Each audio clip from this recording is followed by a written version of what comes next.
This is real for me. I need this. This is a therapy for me. I was like, I'm gonna do that whole. We're not uh, professionals. Oh shit, that's right. Every time. Every time? You have to do it every time because two people have said that, like, even in the middle of our first episode, that they're like, "Who are these people?" Like, who do they think they are? So we have to Really? say it like Oh shit. multiple times. Okay. Hold on. I didn't know that I didn't know it was that serious. Yeah, people are like, we're not good. So Okay. Welcome to therapy session again. First thing, because apparently it's even more serious than we thought. yeah, We do want to heavily preface: we are not licensed professionals. We are not medical professionals. This is very much more of a for fun type of thing. Any mental illnesses or anything like that we talk about is purely from a personal standpoint of experience and recreational knowledge. yeah, getting to know other people's experiences Yeah. too. This is not to diagnose anybody. This is not to cure anybody. This is not to be taken in any actual medical form. So, want to preface that.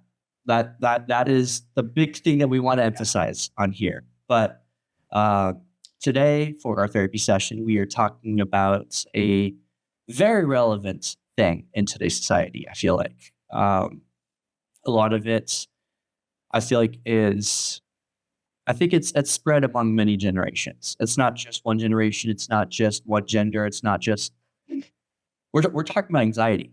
We're talking about generalized anxiety disorders. We're talking about panic disorder, and everything that kind of comes along with that. I personally was diagnosed with generalized anxiety disorder when I was a teenager. That's when it really started kind of showing its face a little bit more, and then it kind of ended up gearing itself into panic disorder, which a lot of people don't really understand the full differences with anxiety versus panic and stuff. And like, what is anxiety? There's been a lot of medical shows I've actually been seeing lately that like an anxiety attack is mistaken for things like heart attacks and stuff. So Really? yeah, there was a show called 911 that I'm watching, and the guy came in with like chest palpitating, hands sweaty and stuff, like very similar symptoms to a heart attack. But turns out it was just an anxiety attack. And a lot of people don't really know what a full anxiety attack looks like. We have Mark here. Lily. He is a person that is also in the film industry, but as you mentioned to us before, you also are someone who deals with a lot of these things. So Yeah.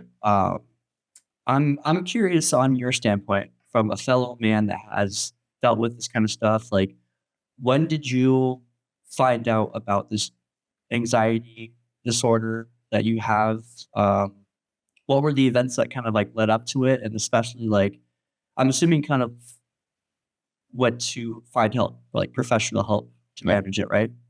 Yeah. So like off and on from like high school up through like maybe like 10 or so years ago. And then more recently I've gone to therapy like off and on between those times. Because in high school, I went through like there's like a lot of stuff that like elementary, middle, and then high school of like bullying and stuff with things like that. So I would go to see the guidance counselor / school therapist for stuff like that. And she kind of thought that I might have like an anxiety disorder because of that. And then around 10 or so years ago, I was able to start going to see an in-person therapist here.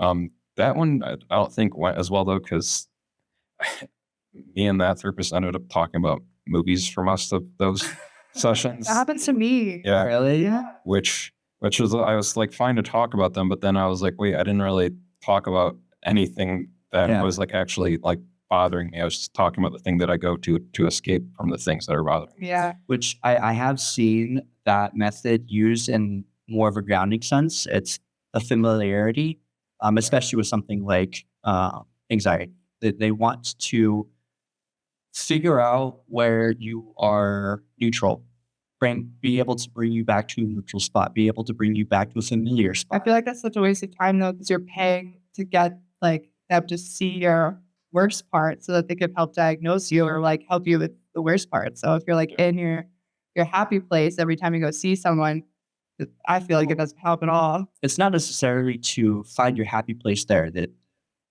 every person's different, so every person's gonna have their own neutral or happy place, whether it is in film. And so, like, and this is just from my experience being in therapy for I don't even know how long for this. Anytime I meet a new therapist, it's always been the same thing of like we start to just talk about where my neutral happy places are. Yeah. They kind of do that get to know you of like, okay, so what is because once they do start diving into the dirty stuff, Yeah. you do start presenting some of those symptoms of like, okay, I'm getting really anxious, really uncomfortable. They need to be able to have a place to bring you down to. Yeah. I guess I just haven't been to therapy long enough to get there because I'm always like, they just care about my career. Yeah. Like, you're not helping me, so I never go back. Anyways, so like what were you feeling in order to have to go to the school therapist and then go to therapy? Like what was happening to you? I think this eventually ended up stemming into me becoming the quote short pathological people pleaser, because you get to the point where you're trying to just make everyone happy so that you don't basically get any of the other stuff from them or any kind of confrontation Yeah. or anything like that because of going through so much bullying or whatnot from like middle, elementary, and high school. Yeah. Or like if I can just help these people or do something else like that, which also doesn't help when you're also an empathetic person, because then that just kind of insists upon itself, which if you end up being too much of a people pleaser, then you end up becoming a doormat for yourself. So you don't ever end up, so that can stem into like all the other stuff that I'll end up talking about because like that itself, like when I was in high school, I had like in high school, a year-long relationship is like, oh, holy crap. Yeah. But yeah. And then like high school? Yeah.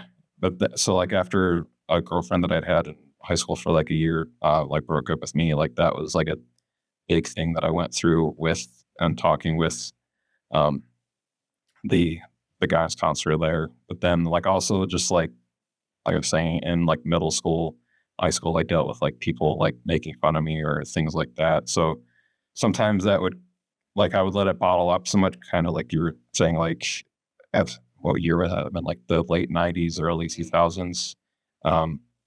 It wasn't as big of a thing yet to be like, okay, you're a dude, you can release these emotions and stuff. Right. So usually I would let it like fester and it would build up as like frustration or so like going to that therapist about 10 years or so ago, that was mostly to kind of help with managing like anger and frustration, just because it had bottled up so much at that point that it was just like, so I guess like each time that I've gone to a therapist, it's been to kind of to deal with something else. But like, yeah, in like high school, it was like majorly like dealing with depression. I think I was on Zoloft or something. Bit of that. Yeah. But that would have been like late 90s again, early 2000s. And then like more recently, I'm on Lexapro, which is like for the like anxiety and like panic attacks. Things like that too. But I don't know, like, so like if you go from that to about 10 years ago, and then to now, it's like, you know, the Dr. Manhattan thing where it's like, it is 2009 doing this. Mm. It is year 2012, I'm doing this. It's the year 2025, and it's all the same thing. Yeah. It's basically like that. Like, so my dad passed away about 2 years ago, March 18th. Thanks. So that was like a whole thing of dealing, I mean, still with dealing with the grief of that. And then so that's when I started going to therapy again this past few years. It's okay. Did it cause like more anxiety to happen? Because I mean, I know I wasn't. It took me like 8 years to like even talk about my dad without like bursting into tears. So did you go to therapy because of like just the grief, or like did it cause like things to kind of get worse for you? Both. Yeah. And like with that, that was the other hard thing with that too, is that my mom, my dad, and my sister still live or my mom and sister still live in New York State. My mom and my dad did live in New York State. But I've been living in Arizona since 2011. So when he passed away, I wasn't there. And also the last time I like saw him was on a FaceTime call like a few days before that. So that's my last like visual representation of my dad, is that, because he was cremated and whatnot by the time that I got there. And I told my mom that was okay, that they didn't need to wait for me to do that, because I'd rather have that be the last visual like image of him rather than see him lay. Absolutely. Yeah. I agree with that. When it comes to your father, I'm a little curious as to what kind of role he played. If it was like he gave you a lot of stability, especially in an emotional thing, or if it was because like I know personally, not like I don't want to say at all that I wouldn't care, but I don't have a very structured relationship with either of my parents. Like obviously, I know that I would be absolutely devastated and sad if I were to lose either of them. But I don't have the same relationship like as you do with your father or something, to where it's like a constant talking, constant connection, constantly like having that parental slash son daughter relationship. Yeah. So I'm kind of curious as to like what role he played for you, and if that kind of brought out more of these things because maybe of losing some possible stability. So like with that, I think part of it too is like, this is stuff that I've talked with my therapist, which the one that I have now through Talkspace, not a sponsor, is I think the best therapist that I've had, because she's been able, and I just do that one through like a live chat. Yeah. Because I'm able to, which is good for this medium. I'm better to express myself written out like that. Yeah. So, because I'm able to like think about the thing that I want to say longer, and then Yeah, it's no pressure. yeah, to type. someone looking at Yeah, you. yeah. Yeah. Well, because the therapist I went to before that, my dad passed. When my dad passed, and the next session I had with her, it was that one had to be like a video chat, but I had been going to her in person, and she was eating her lunch while I was. Absolutely not. I was like, all right, well, I guess I'm not going to go to this therapist. And I feel that like Oh my God. with the last therapist that I had, I would be talking with him, and you get to see him typing like in like it's not like he's taking listening notes. to you, yeah. I'd be like, he'd be like, so tell me about this, and then he'd just be like, uh-huh, Ugh. and I'm like, I had a therapist once talk to me about her like breakup, and I was like, why am I your therapist now? but that's also the thing with therapy. Yeah. It is a human that you're talking to. Yep. You do have to sometimes go through different people to find that one that connects to you. Like, yes, there's going to be specialists, different things. Yeah. But even with specialists, they're going to specialize in those things in their own ways, depending on how they connect with it. So, like, I've talked to probably 4 or 5 people that claim to be like sexual trauma specialists. And a lot of times it's like they know the textbook stuff Yeah. of that, but they don't know that like It feels like yeah. Or even like anxiety. Like when I was first getting diagnosed with like OCD, it was treated as generalized anxiety disorder, because OCD and anxiety disorder very much go hand in hand. However, it is a completely different field of study. So I feel like I couldn't trust a therapist now that like, because I have bipolar, I would want to find a therapist that also has bipolar so that they can actually know what the fuck I'm talking about, you know? Because like, I just like, I don't want to like waste my time like listening to someone that has no idea what I'm actually talking about, absolutely. you know? And I mean, even for you, like, I obviously don't know your age or anything. I'm assuming you're definitely older than me. Yeah, you're so young. Yeah, I'm 39. So, okay, yeah. I'm 26. So Okay. definitely got a couple of years on me. The times though are definitely different when it comes to that kind of stuff. Yeah. When I'm sure that with anxiety, I don't know when it started rearing its head for you or if it was always the thing that was bottling it up.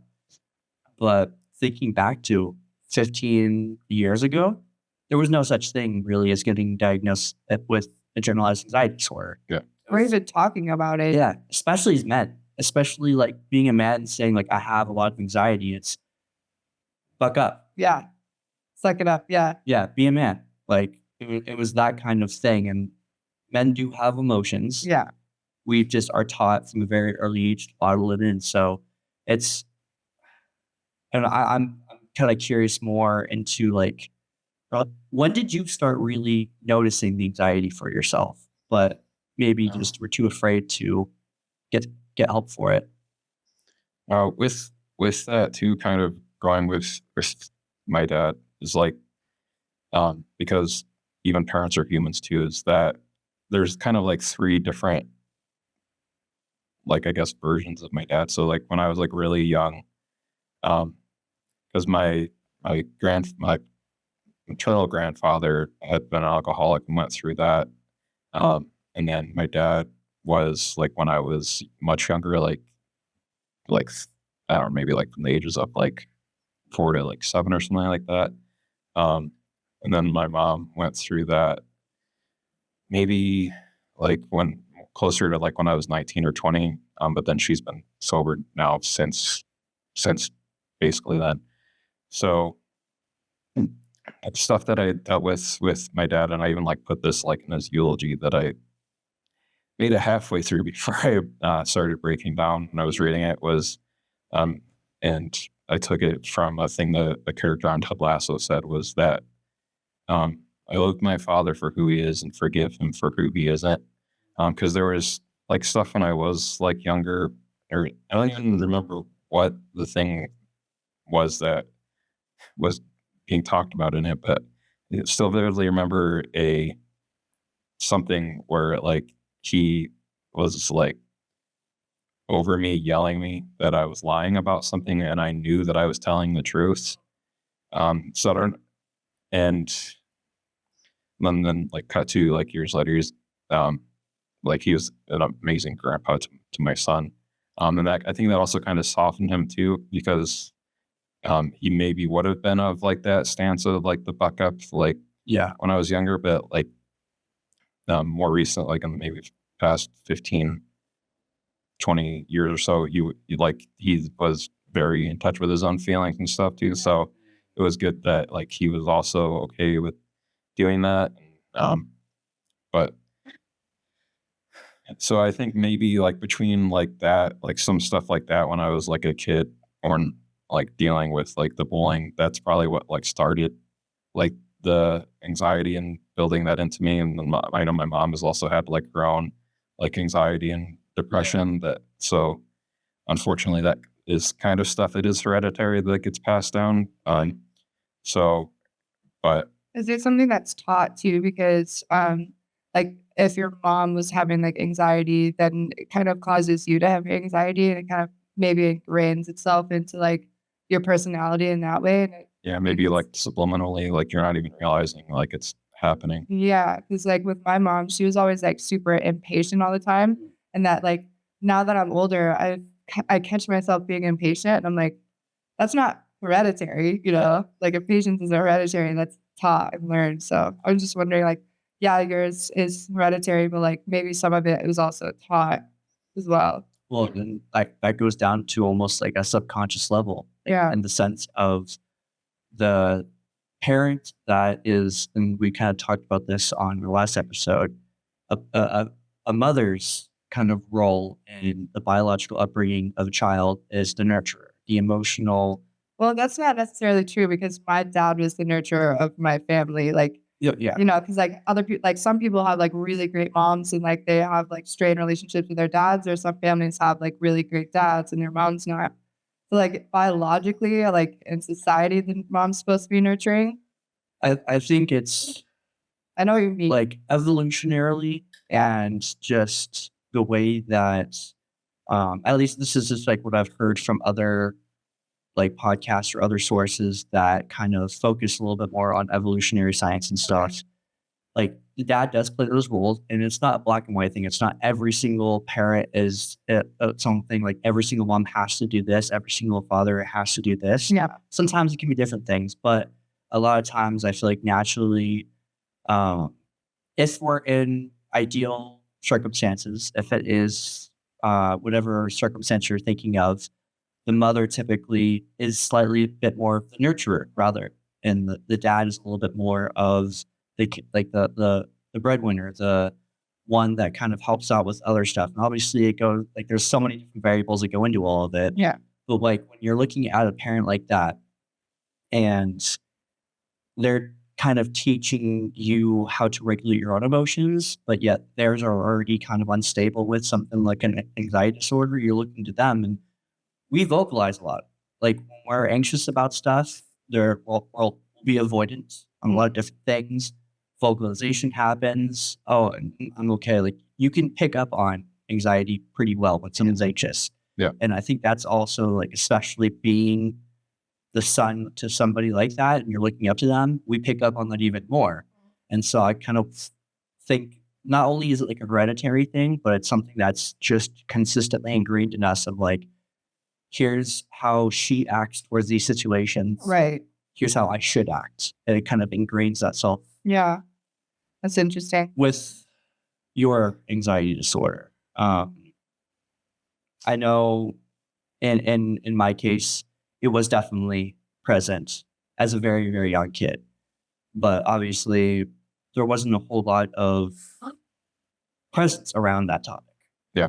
And so I didn't know. I just thought I was crazy a lot of the time. I just thought, I'm like, why are these kids all okay with doing this stuff? Why am I just like feeling weird about this? And like, it took a lot of self-reflection to kind of understand it. I want to kind of dig into your brain of how you've been able to go from the initial diagnosis to things that you're able to do to cope with. Obviously, I know different medications can help, and that's its own different ride. I've been on more medications and tried more medications than I even know. Typically, it's like, okay, it's easier to list medications I haven't tried than it is.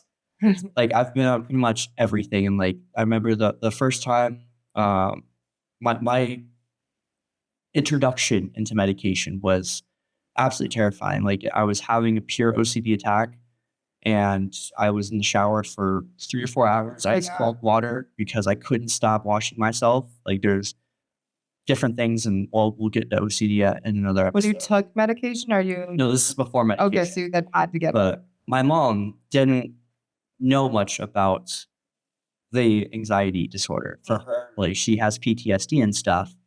She doesn't, as far as I know, at least, she doesn't have that kind of anxiety disorder. And so for her, I don't want to say she didn't take it seriously, but it was kind of like Probably didn't know what to do. yeah, it was like, Yeah. I don't want to say it was like a buck up situation, but it was like you need to chill type of thing. Right. Until it got to a point to where I still remember vividly. I was getting ready for school, and I was normal thing, taking a shower before school and everything.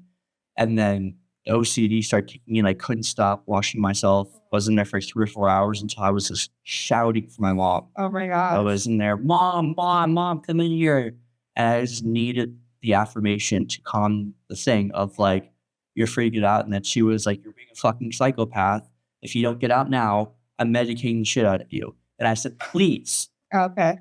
medicate me. Yeah. I cannot live like this any longer. Like it was one of those things where like she was saying it as a threat, Yeah. but I was like, please do. Yeah. Like I cannot live with like it's not even just like like I feel kind of anxious about getting on stage in front of 3,000 people. Oh yeah. It Right. was a thing of like there's so much like to describe anxiety and describe panic is the hardest thing in the world. And a lot of people, like I almost feel like it's a watered down type of thing. Like I talk to everybody and they're like, oh yeah, I have anxiety. And I'm like, Such a low form. you know, Like, it doesn't mean that they don't, but Yeah. like there's a drastic difference between Yeah. people that have like a disorder about it, have no control over Yeah. like just like feeling a little like out of place, Right. you know? Yeah, like anxiety and OCD get used on like a super broad spectrum Yeah. of Yeah, and it's not of fair for things. people that actually suffer from it. I get Well, that. and for a lot of people that have anxiety, and it's like I said, I don't want to downplay anyone else's experience. Like, I don't want to say that like you don't actually have anxiety. But the thing that drives me crazy is it's like it is normal to have anxiety in everyday life. If you didn't have anxiety, you wouldn't be able to function. Yeah. It is what helps protect you. It is what helps your brain know fight or flight. It is what helps anticipate danger and stuff. Like anxiety is a very important thing. But there is a threshold. There is a healthy and then where it gets unhealthy. Like So what do you think like the difference is like in your brain or whatever that you can't like differentiate between like because when you're suffering from a panic attack or something like yeah. you do not feel safe and there's like it gets to a point where you can't control your body, right? And so how do you get out of that and like I don't know what triggers it and how do you get out of it? Well, I'll talk about what I did with that, and then like go back and explain where my where my panic attacks came from. So like, I'll get to the end of the story and rewind. So I had a panic attack at a very densely populated place, is what I'll say now. It's like a tease. And I was and while I was having it, I was just kept like kind of trying to ground myself with like rubbing my fingers or like trying to like get a like, and then I had to close my eyes with that, so and try to focus on breathing, because a lot of the times with that, if you focus on your breathing, that gives you something to center yourself on and focus on, and then that will take your mind off of your thoughts of basically like, even though you know it'll be okay, your body doesn't know that it's going to be your body okay. is sad. It's like trying Fuck to out of here right now. yeah. Yeah. So like when that was also happening, like my body started like full on convulsing too, because of like how bad the panic attack was getting, because it just kept getting worse, and like my hands like were like really like shaking like that. So I will say, for anyone that's watched Ted Lasso, they do a very good job of depicting like anytime that Ted has had a panic attack on that show, it's very very close to, or if anyone's seen Inside Out 2, they do a really good job with. I haven't seen that one. Yeah. I heard that one's actually really good for depicting stuff like anxiety. Yeah, they do a good job of showing anxiety and then a panic attack from anxiety. Yeah. So, Okay. but yeah, so like I had to be wheelchaired to like the infirmary at this place through like this big, just like, crowd of people, Oh man. which didn't help because the people that were pushing me on the wheelchair through it were yelling for people to get to move. Drawing even more attention. Yeah. But then the person would lean down and say, "Sorry, I just have to get." And then it would yell again, and then say sorry. Oh God. But and this might give away where it is, but it was the end of a show that was happening, and like fireworks were going off at the beginning Oh no. of the panic attack. So it was almost like a perfect like external representation of what was internally happening inside of me. So, and like with that, what was happening is, so now this is where I'll cut back, is that, so like going through the grief of my dad passing, I had found that with Sylvie, a mini schnauzer, is that anytime that I was like with her, she would help me with like grounding myself just by like, just petting her or whatnot. She would know like when I was like sad, or if I needed her. So she would come over to me and like lay on my lap or something and let me pet her, come and like sit in between my legs and whatnot.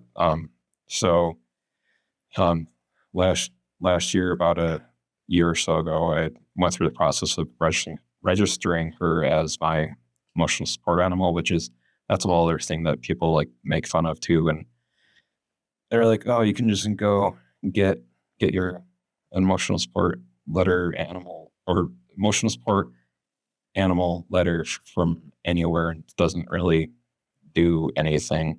People who say that have no idea what the power an animal can have in healing you. Like I just had a cat that I didn't even realize how much she healed me until she passed. It's making me cry right now. It's amazing how they can help you. So it's really cool that you did that for yourself. Yeah. I think when you're describing this anxiety attack, for me, I've noticed there's also a difference between anxiety attacks and panic attacks because I have both. An anxiety attack for me is it can last 2 or 3 weeks for me. It's not just like a little tiny thing right now. I'm debilitated completely for 2 or 3 weeks, eating maybe once every couple days, hard for me to get out of bed. My body is constantly convulsing. My body just completely goes pretty much into shutdown mode completely for like 2 or 3 weeks straight. It's hard, and it's so hard for me to pull myself back out. I feel like I have a version of that too. I wouldn't call it anxiety though, because that's like my depressive episodes. Yeah. My manic disorder. Like, Yeah. I don't know. Maybe it is. It's weird. I mean, it could be a mixture of both, even for me. But it's like it goes with a constant overthinking of a certain thing that just consistently brings that familiarity feeling of like hands clammy and stuff, and like I'm just my stomach doesn't like my stomach gets affected, I think, the most during any of these types of attacks. But like panic attacks, that's a completely different story. That's where I want to learn about that. Like, what happens? for me, a panic attack is all at once, right in the moment. So it's less of like anxiety is less happening, but for a much longer period of time, at least for me. Versus panic attack is everything condensed into like one little thing. So Yeah. I'll feel different parts of my body retracting into itself. My hands obviously clammy and stuff, Does cold. it get like blurry, like slow motion kind of stuff, or like what happens? For me, my vision isn't necessarily affected Okay. a lot. For me, it's more of like I get a very weird cold, but yet super hot flash going through my whole body. Yeah. Um, And your like whole body kind of feels numb too, yeah. or and then- specifically your face because you're breathing so much. Yeah. you kind of I can feel Yeah, that you feel- happening on my face, all over my body. Like I feel like that. Like I'm not physically hot, but I feel my body's perspirating a lot or sweating like intensely. And then Like hyperventilating, or yeah, yeah. not every time kind of. I think it kind of depends. Yeah. Sometimes hyperventilating. A lot of times, it starts inducing stomach issues for me. So if it gets too bad, the first thing that I start worrying about is I'm gonna puke. Yeah. Like it, for whatever reason, it's my number one thing is like, I feel like I'm going to puke Yeah. and I'm going to be embarrassed because I'm puking, or like, am I in the spot to do this? I've had one to where, like when I think my first like panic attack, which I didn't even realize it was panic attack until, way later on. But when I was at a restaurant, I was working and then I was kind of standing, like I didn't really eat much that morning or whatever. And I was kind of standing there, and then out of nowhere, tunnel vision starts happening, and my vision starts going a little bit more, a little bit more, a little bit more until I'm like, I'm about to fucking faint. And I've never fainted before. It was the weirdest thing. I had to literally go in the bathroom, put my head between my legs, and like sit there and really kind of. So you were just like in your kitchen, and then it just happened randomly. I was working in the restaurant, so Okay. I was front of the house. I think this is like when I had first gotten on medication and stuff. So that kind of was its own thing. But Does it come on by stress? Like, what is it? Just random? Like, for me, and this is why it's so debilitating, it is random. Yeah. There's nothing specific that triggers it. It's because for me, I feel like it would be like big crowds, or Yeah. like you feel like you're in danger. which those can trigger it Yeah. for me. But in general, a lot of times it's a random thing. Like a lot of times it like my body will have the intrusive thoughts of like, what if I just started feeling anxious right now? Oh, good. We love And that. I'm like, oh shit. And then I'll just like start getting like I'll literally just be in like that's why I need constant stimulation around me, because if I'm not stimulated, my brain will start going into a what if factor. And So you do it to yourself. yeah, It's not an external thing. yeah. And but it's not like, obviously I don't want to. It's not like I sit there and I'm like, I want to Yeah. have attack. It's like a thing that like my brain is just like, hey, wouldn't it be like the worst thing right now Yeah. if we had a full on panic attack? Like you're in front of like some attractive girls, or you're in front of a lot of people. Okay. How bad would it be if like we were to go into full panic mode?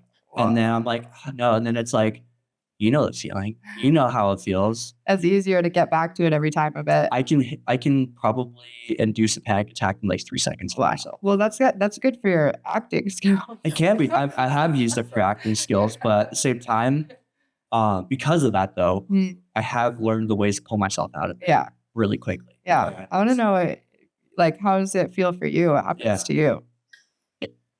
Like with mine are usually had been induced by like an external factor or something. It's usually either related to some kind of like confrontation or something that feels like it's life changing, which may not necessarily be life changing, but my body or mind thinks that it is.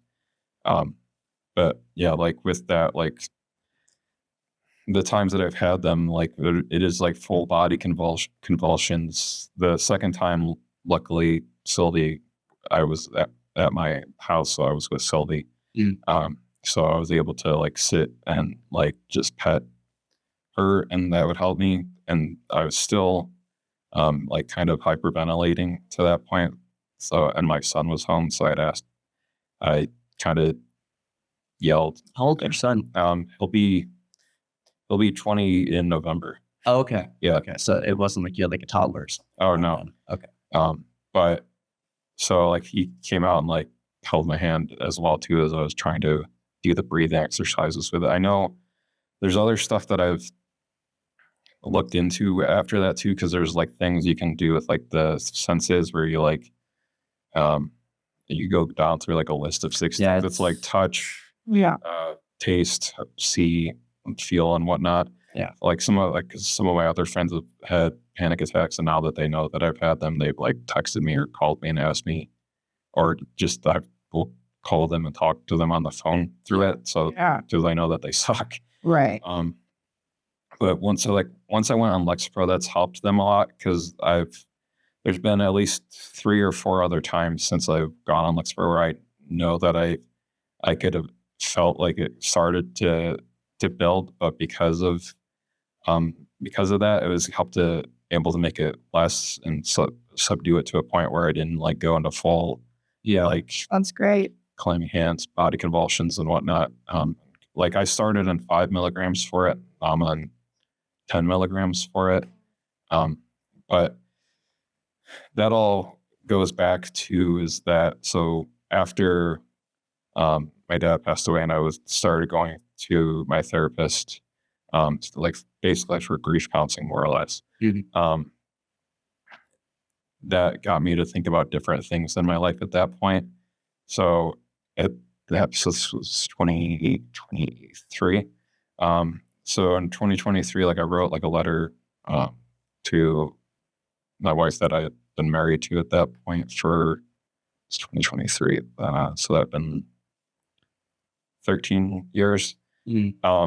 Just like kind of explaining like all the like these feelings that I'd had. I was feeling like the relationship was moving towards being now I can't remember what the word was, but like just for the sake of being familiar. And that I felt like once our son moved out, it would basically just utilitarian basically, where it was familiar and financially stable, and that was the only reason that it was still together. So I asked if we could start going to couples therapy at that point, which That's okay. Thank you. which we started going to eventually, like 4 months after I had asked if we could, because they had to go to a few like individual therapist sessions beforehand. Did a few of those. Those are also live chat, like the ones I did, because again, I felt like that was going to be the better way to have those. It was always like me having like big, like releases of like explanations or saying something or sharing something, and then just a reply yes Oh, God. or no or okay or nothing at all. And then like those were fewer and far between, and then they went from like 2 to a month to like 1 a month, or no, like I don't know. But it got to the point where like sessions per month.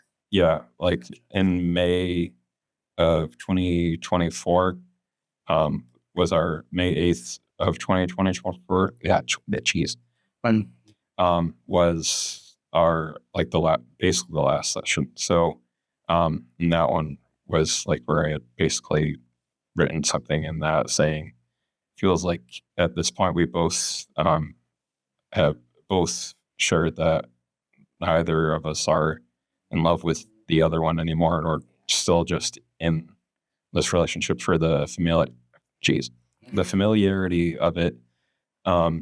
So whether we want to try to save that, or if at this point we want to like just separate, and well, it's amicable and go the separate ways from there, which so we chose to do that.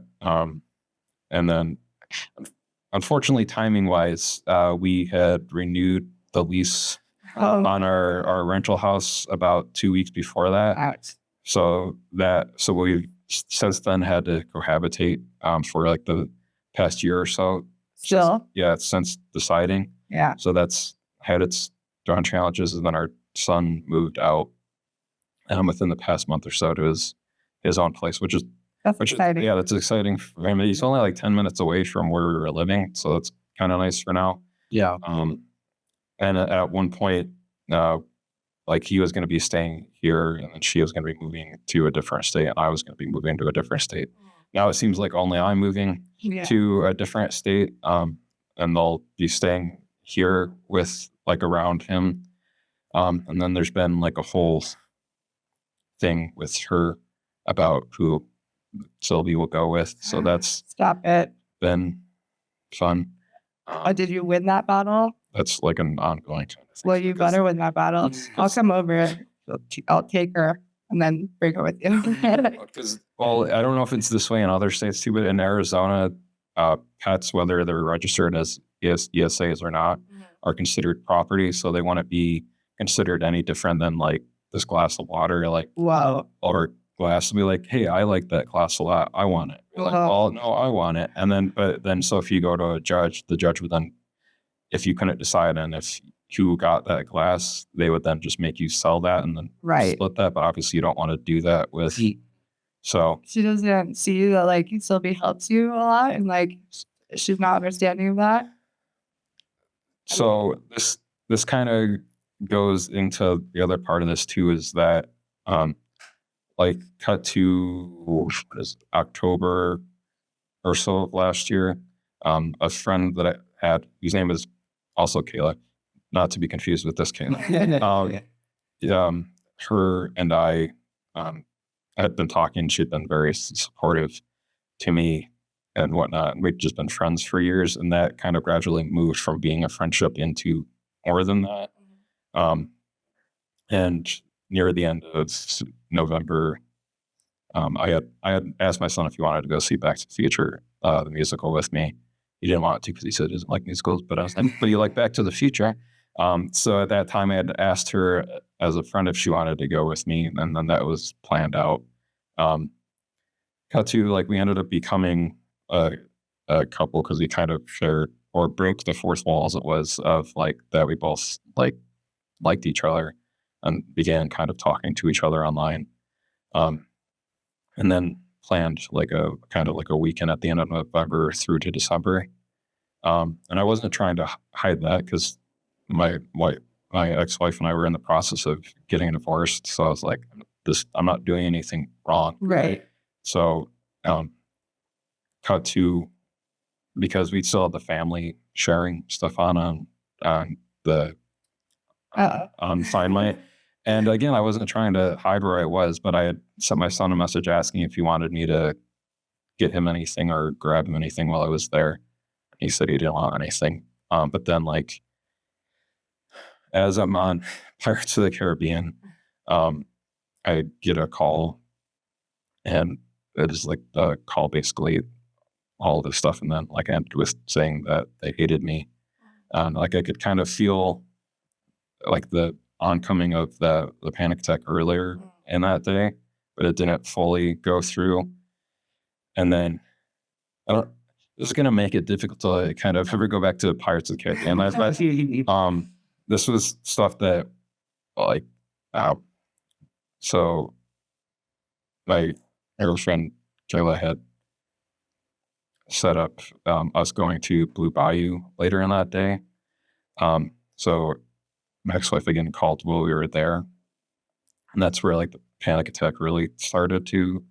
So the phone call started. Yeah, and because like it was dealing with not wanting to deal with the confrontation or dealing with the confrontation of a relationship that that I still wanted to hold on to as like a friendship. Yeah.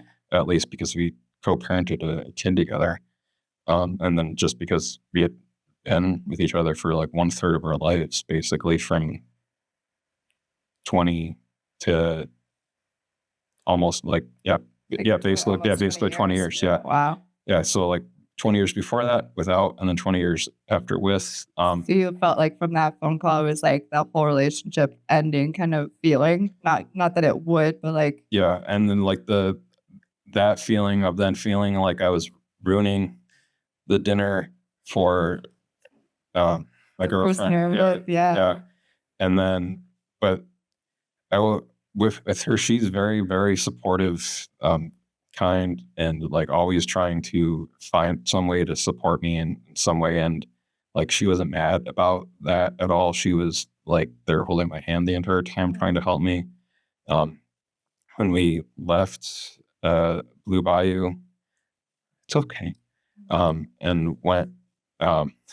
So if you ever go to Disneyland, there's a bench just outside of Blue Bayou near Mint Julep stand and like the bathrooms there. Right. That's where I had my panic attack. Okay. So like when you go to Disneyland, be like, oh, there you go. That's also a good thing, sir. Yeah. For you.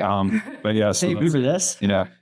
Another one. Well, my friends went like 3 weeks later, and they sent me a picture of himself sitting on the bench, No. closing his bag. I was like, it's okay. But yeah, so like dealing with that, went out onto that bench, and was still on the call, and like the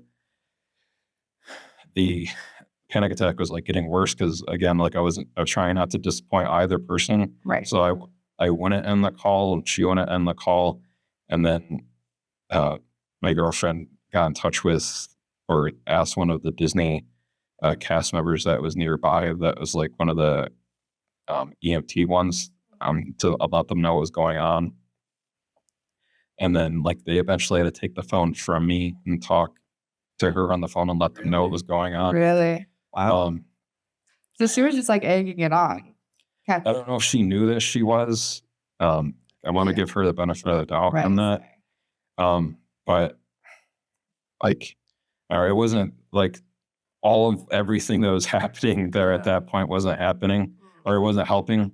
And then like, I think that's exactly also like as they started to wheel me was at the end of Fantasmic. So Mickey's like, some imagination, huh? And I was like, eh.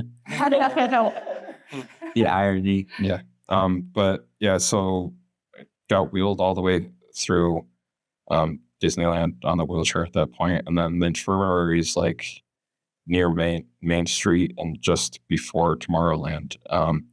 And you wouldn't know you were in Disneyland if you woke up in there, other than there's a clock that has a Nurse Minnie Mouse on it.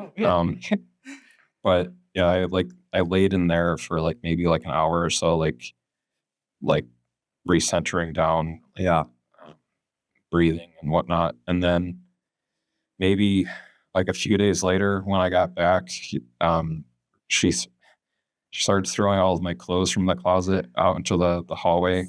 Because my room became the media room where I record all my own podcasts and stuff. So luckily there's a closet in there, which I was eventually able to move stuff into over the course of time. My DVD shelf, as I was packing those movies up, has become like my socks and underwear like dresser. Okay. So that's That's got to be hard too. yeah.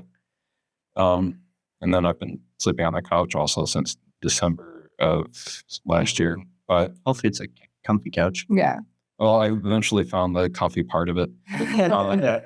I've been through something similar. I wasn't married to this person, but I was still going to NAU, and me and this person broke up like 3 months before I was supposed to graduate. And like I came home from work one day, and all three of my roommates had signed me off the lease, but it was like my lease, geez. and so like they couldn't kick me out until I signed it. And I was like, I'm the only person out of all three of you guys that's going to school, and so I'm gonna stay for 3 more months, and then I'll leave afterwards. And like my ex had to sleep on the couch, and like I can like it's really hard to be like amicable the entire time, and like we shared the closet and everything. And I left like all of my furniture, because if I took all my furniture and there would be nothing in the house. And like I still think about it, I'm like I should have taken all that furniture. But so like is your friend Kayla moving with you, Um, or is that So- too deep a question? well, no, so she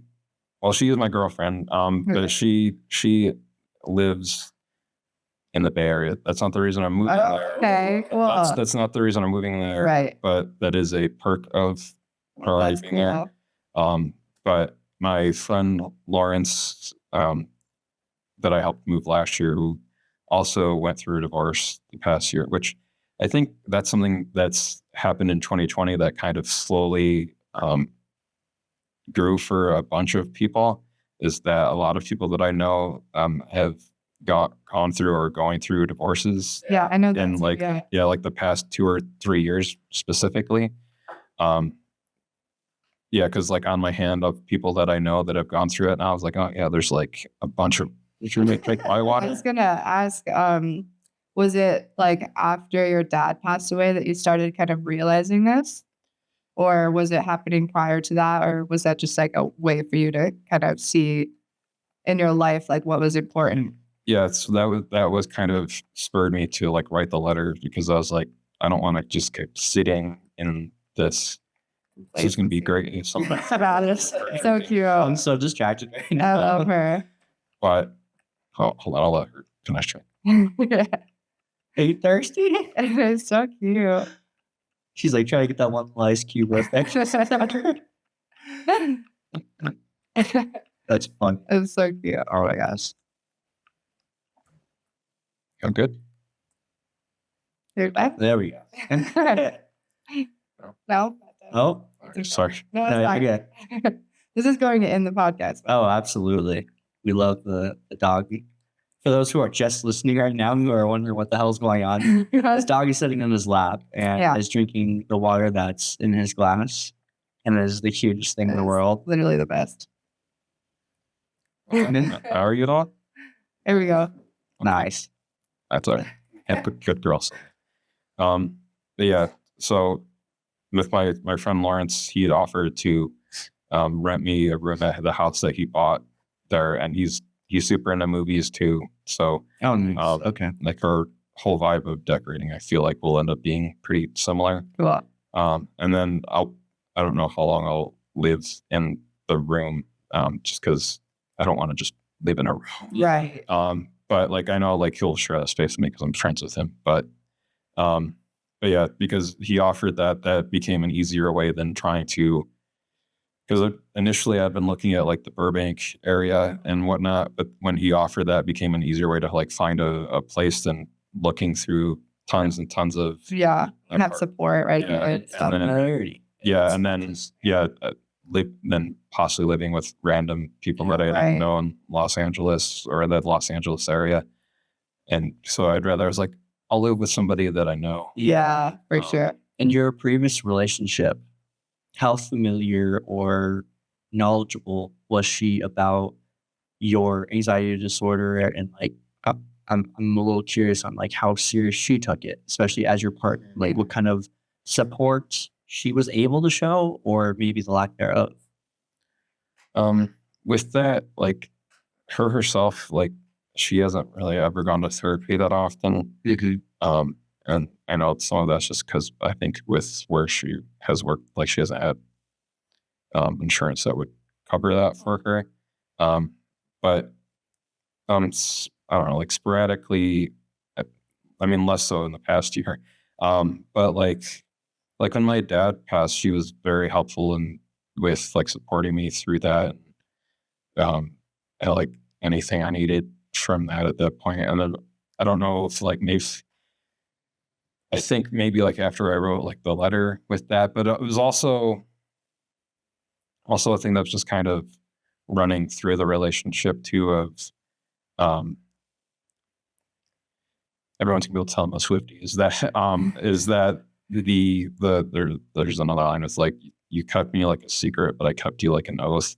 Where I felt like I was more outwardly more of the times throughout the years trying to, like get like specific kind of like anniversary gifts that were to like whatever that year was or I don't know. I know obviously like because I take full responsibility for like my own mistakes during it and whatnot. And like that's more of the reasons why I went to therapy too, was to deal with like anger issues that I was adversely taking out on people that didn't deserve it, like her or my son. Like it wasn't, which that always made me mad at myself too, because it was stuff that I would like say to my son that like my dad would say to me like when I was younger, and I was like, cool, I did pass that down. I didn't want to do that. That happened to me. Yeah, that happens to me all the time. Like my mom's like impatient and like, oh my God, I'm beating my mom right now. It's interesting. Yeah. So I've made sure to like apologize to him more recently and just try to say to him that like acknowledge that like I know like all that shit that I said is probably in certain ways probably like, made him like how he reacts and, deals with stuff, so that I feel kind of like, well, I don't feel kind of, but I feel bad for like the part that I played in like how that's kind of built him up to where he is now, because he doesn't like to talk about this kind of stuff. Yeah. And so he's kind of gone in like the opposite direction of that. Right.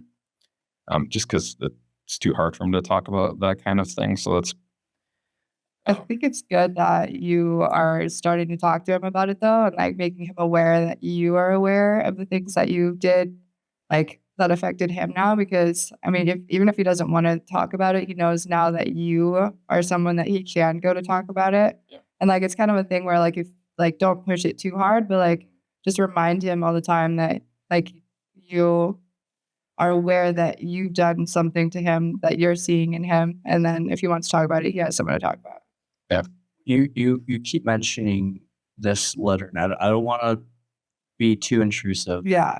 But I'm kind of curious as to what possibly like the gist of this letter was. I mean, I have it in Google Docs. Like, I'll bring it up. So. Okay. I mean, if you're comfortable, because it seems like this letter has played a big part in kind of what happened with you and your ex-wife, and so I can read like the gist of it. Yeah. I'm reading this letter from a place of love, as I believe it'll ultimately allow me to better articulate myself than I can speaking into clear and concise verbiage. I see us moving in a direction with our marriage that's closer and closer to roommates that have known each other over a very long time, which makes me scared that when our son does move out eventually, it'll bring us to a junction point within our marriage. No longer a romantic love, but becoming utilitarian in nature more than anything else. Sometimes feels like we both end up stressing the other one out or making the other one anxious, walking on eggshells to not hurt or say the wrong thing to one another for fear of how the other will react. With certain sticking points, which I wish when we spoke about them that the conversation did more often than not end before it got a chance to begin, which that's still a thing now, where just trying to have a conversation about like anything always feels like they're taking it as an attack or like it's trying to start like an argument when it's just trying to have open communication Yeah. about something. And then I very much believe we should seek marriage counseling to help us resolve our communication issues and other areas in our marriage, as well as so that we don't head into a certain worst case scenario, which we did Yeah. for our marriage. I think we both can benefit from individualized therapy as well, but believe marriage counseling is just as important. And then, so that was basically what I wrote for that. I feel like relationships get to a certain point where like when you are trying to talk to them and they are taking it as an attack, there's like no way really to change that until you end it and like go separate ways and then come back later on like separately healing. Cause like, I mean, I've never been married, so I don't know how people like get over these issues, but like I feel like counseling with people, like I just don't see it working until you like separate actually and like go through your own stuff. And then you can like remember like, oh, I did have a good life with that person. I do love that person. And like you can come back and like not be attacked anymore. I first of all want to say thank you for sharing that, Olivia. That is a very vulnerable and personal thing to share. What triggered you to write this letter to her? And I'm a little, I know I say I'm curious, that's going to be my new catchphrase. But how did she react to it? Was it immediately like a defense thing, or was it kind of taken back? Because this kind of seems like maybe your communication language. A lot of people have different ways of communicating.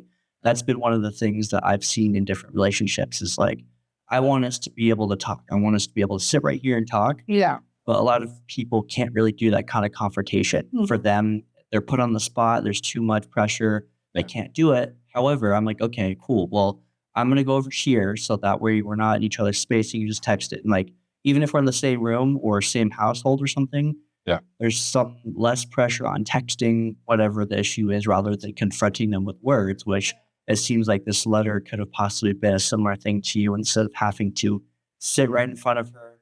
Like I personally, like, I can verbally confront like this. However, it just depends on also the reaction because you don't want to be talking to someone and they're freaking out. They have a tear stream. Like that's going to affect the way that you communicate to them. So I'm a little bit curious as to, like I said, like what originally triggered the letter and then her kind of response to or reaction to it. With that, it was primarily just with talking with my therapist, and with the stuff that I had been talking to them about with the grief counseling with them and different things we ended up talking about led to me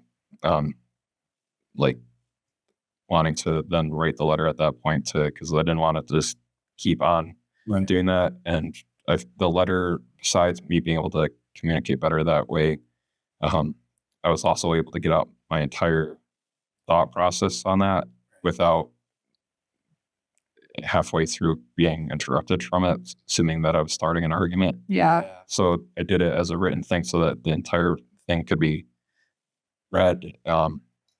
And like you said, people have different ways they communicate with stuff. So, or, our love languages and whatnot. Right. So even though we still had all these disagreements over the past year or so, since we decided to do that, even with her, I'd still want her to find someone that she can have in a mutual communication thing with that I wasn't able to have with her. But when it comes to relationships and work, I'm trying to figure out something to say other than I'm curious because that's not Fine. with how it kind of translates into both of those, because I know that it absolutely translates into both my romantic life, my relationships with friends, my work life.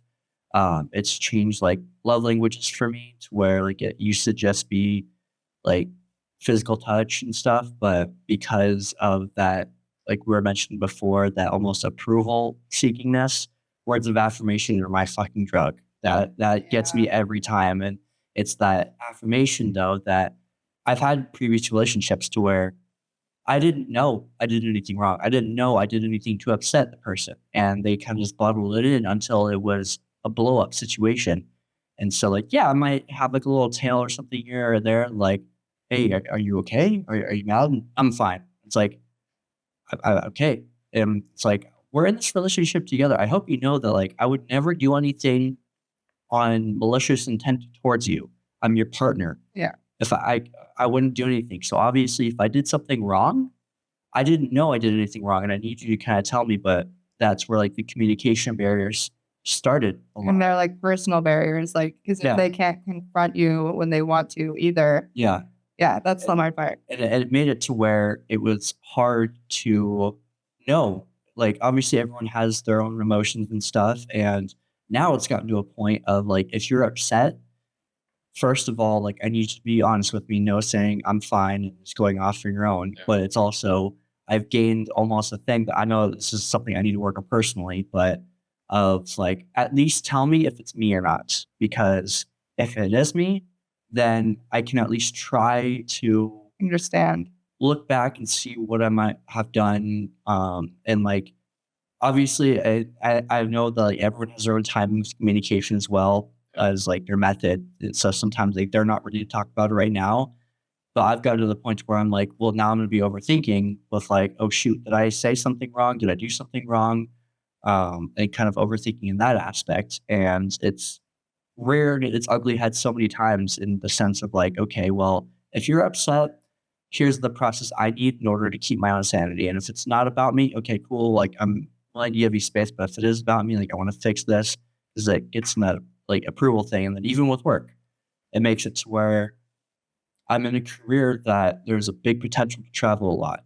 And a lot of times people with generalized anxiety disorder, they need that grounding, they need that familiarity. And so like it scares shit out of me of like, oh, if I'm over here, I'm in a completely unfamiliar territory around people I don't know, all the pressures on me, especially if I'm working on the scene or something and I'm around a crew of 100 people Right. and I'm in a brand new, like those kinds of things. Like obviously I love what I do, but it's those little things that I'm like, how am I going to be with like, I don't know why. In the mornings is when my anxiety is the highest. If I have to wake up in early morning for something with high pressure, I'm a mess. I didn't deal with that on your own because like we're talking about having like a pet to help you or like a significant other to help you. Like if you're like out of town and you're like the star of the show and you're surrounded by 100 people, like how would you deal with that when you can't call anybody? You can't like.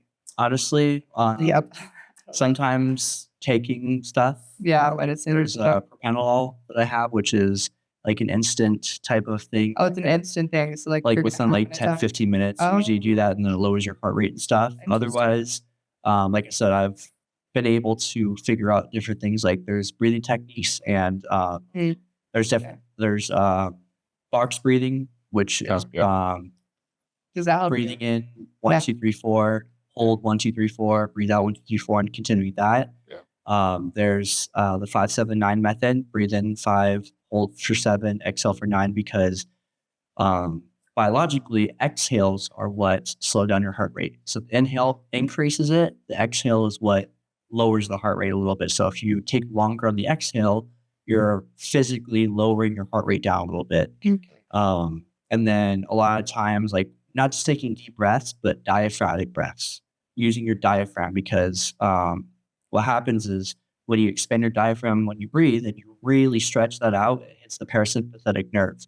And that gives a little bit more of a euphoric feeling for me. Like these are just like the scientific things that I've gotten to understand, but like it helps me a lot with being able, like, if I feel an anxiety attack or a panic attack or anything like that start to come on, I'll do that and then I'll purposely expand my stomach as much as I can to really get that diaphragm out and then let out slowly. And I can immediately feel like I feel lightheaded, but in a good way.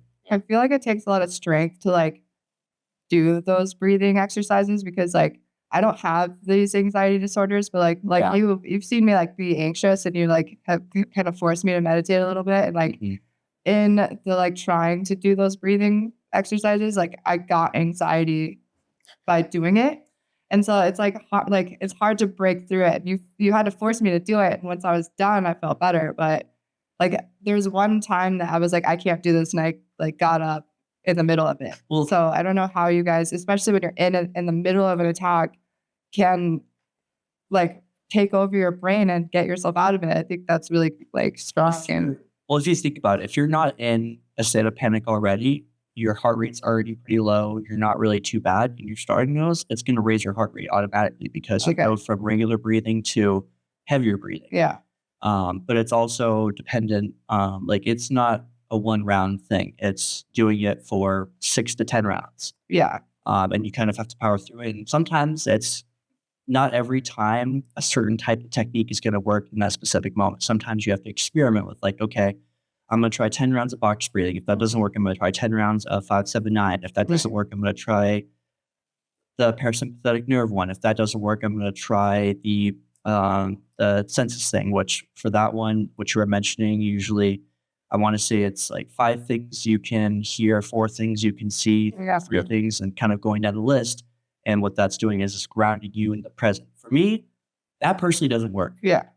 It's being in the present sometimes is what scares me. Right. That scares Yeah, people, like that's it's what makes me anxious. I need to get myself out of the present, which is like getting that almost natural high from over oxygenating myself. right. Okay. And so it's different for everybody. And like for you, that's why it goes into like there's no one size fits all. There's no black and white. There's no like this is gonna help you. A lot of times it's learning yourselves and really taking the time to understand your own brain and understanding what is going to help you. Yeah, And different situations are going to call for different things. Like if it's caused by a person, it could just be getting away from that person.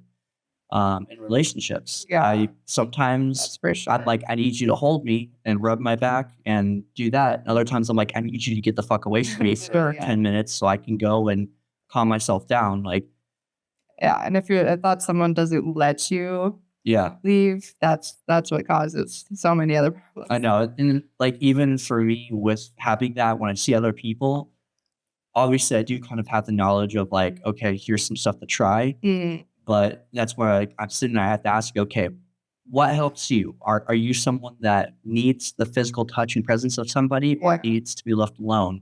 I want to help you, but I know that everyone is different. I don't know what brought this on. it changes every time too. Yeah. Yeah, like you asked me, I was like crying all day yesterday, and like you were leaving me alone for a little bit, and then you're like, okay, you're crying for too long. Do you need me to leave? And I was like, no, I don't want you to leave yet. So that was really helpful to me. Yeah. Yeah. Which even doing preventative stuff. We have another guest coming, so trying to make sure everything's good. But taking preventative measures is, I think, also another thing that people with these things don't take into account. Yeah.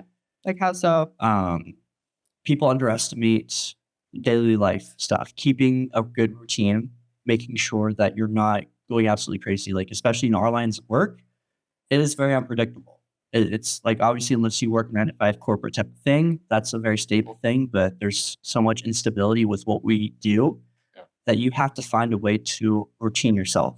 Maybe create a good morning routine. That way your body has something to expect. Yeah. Your body and mind have something that they can be like, okay, this is what the familiar territory is. So doing that and then incorporating things like exercise, like Yeah. possibly meditation.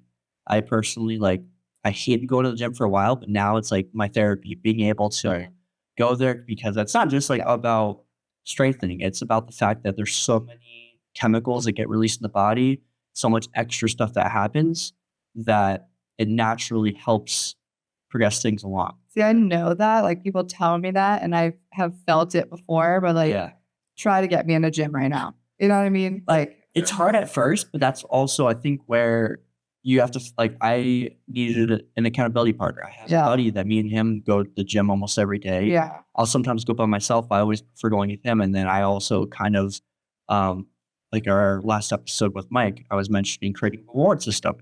I created the reward of like, okay, if I go here, I get to go to the sauna, and I love going in the sauna. And so kind of creating those things. But I mean, with your situation, it was kind of reminding me of the fact that like, this is a big life altering thing for you. You were with this woman for a long time. You guys raised a kid together and stuff. And so right now, there's probably going to be a lot of anxiety due to the fact of and this is one of the things that like my psychiatrist has kind of gone over environmental change and lifestyle change. Yeah. There's going to be like you're moving to a new place, even if you're moving with a friend, you're probably going to have some anxiety. It's not to like put that to fruition or anything, Yeah. but it's just it's Not knowing what's hard going to facts. happen. Yeah. You're in unfamiliar territory right now. So your brain is like, okay, hang on. Things have changed. What do I do? Am I Right. in fight? Am I in flight? Is this like where is the brain going? And so now is especially a time that I'm not telling you obviously what to do or anything, but getting those kind of personal routines and getting to understand yourself that much more because of the random attacks. Because I know like when I move, I know that's when I'm like, I need to hunker down on my routines and being familiar because I know that I'm going to be sitting there in unfamiliar territory and being like, I feel like it would be such a relief though too. In my experience, when I moved away from the people who were causing my anxiety, it didn't even matter where I was or what I was doing next. It was just like I'm out of there. yeah. And so, I mean, I think like moving is going to be really fun for you. Are you excited about it? Yeah, I'm excited and scared at the same time just because of not knowing still some things Yeah. like fully. But yeah. Do you have like anxiety about like leaving your family over here? Yeah, we more so my son. Yeah. But yeah, just that was like the same thing when I moved here from New York was with leaving my mom and my dad and my sister behind there and all my friends that I'd grown up with in New York up there too. Which Yeah. luckily, my friend Mike that I do two of my podcasts with is like a friend that I grew up with. So Yeah. that I've been able to keep in touch with him that way. And then like I went and visited my mom and my sister for New Year's last year. Keep going. But I'm hoping that I can still do that with my son with it would be a 2-hour airplane flight or a 11-hour drive. Nice. So I mean, that's not too expensive, I don't think, like to fly very often. Like it's Yeah. like $250 or something. I haven't checked for San Fran. Have you gotten to a point where you're able to kind of gauge triggers a little bit better to be able to stop these attacks earlier on and kind of like understand of like, okay, these are the very early signs of possible panic attack, or if I get into the situation, it might happen. I know that a lot of times it's you don't want to what's the term I'm trying to think of, like premeditated. Yeah. You don't want it to be a premeditated thing, but at the same time understanding like there's a possibility because I've sometimes had to warn people like, hey, this lets you know like this could make me anxious or something, or like Right. preparing yourself. Like if I enjoy nightlife, I have to prepare myself hardcore because I'm like I'm about to be around a lot of stimulation. Yeah. Yeah. And if I'm around a lot of stimulation and I haven't prepared for it now, that could cause something big. I could easily go into fight or flight mode. So a lot of times if like someone's like, hey, this Friday, let's go out to whatever. I'm like, yeah, sure. I have to be preparing myself pretty much the whole week to Right. be around that kind of stimulation. So I'm kind of wondering about your situation of how much you've been able to learn about it yourself. like most of the time for me right now, most of the stuff that's going to trigger is unfortunately stuff with my ex-wife. Yeah. With like, I'll try to like build myself up before like I approach like having a conversation about something, even like if I know it's not me trying to combat Yeah. the situation or whatever, it's just trying to have a conversation. Yeah. But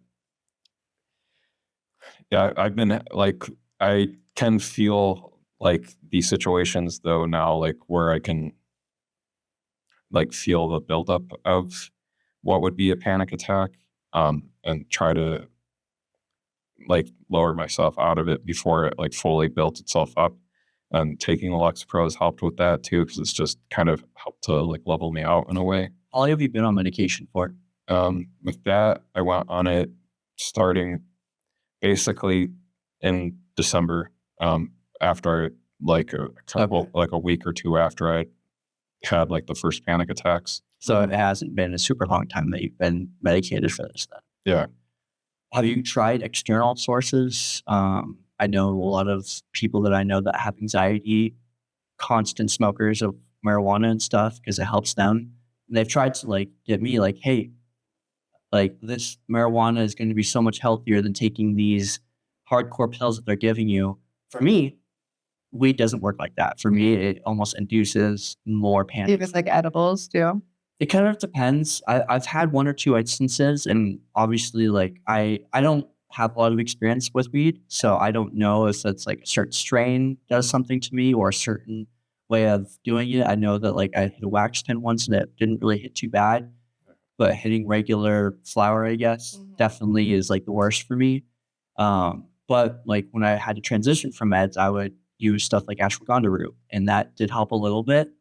Obviously, medication itself has a very different type of thing, and like there's so much controversy around SSRIs in general, since SSRIs are usually the generalized prescription. What is that? It's serotonin. Just like a mood stabilizer type thing, or So it's selective serotonin reuptake inhibitor. Basically, that's a they work by increasing levels of serotonin in the brain to help with mood stabilization and stuff. So like serotonin is one of the neurochemicals that helps regulate happiness and that kind of stuff. And a lot of times there's just weird things happening with the neurochemicals. Yeah. And so like SSRIs are usually one of the first things that are given. Yeah. I went from SSRIs to SNRIs, which is it's a similar but much different thing. But it's also like I feel like it's more potent. It's more like I was on the highest dose of pretty much SSRIs possible, and because I had been on it for 5 or 6 years, Your body was used to it.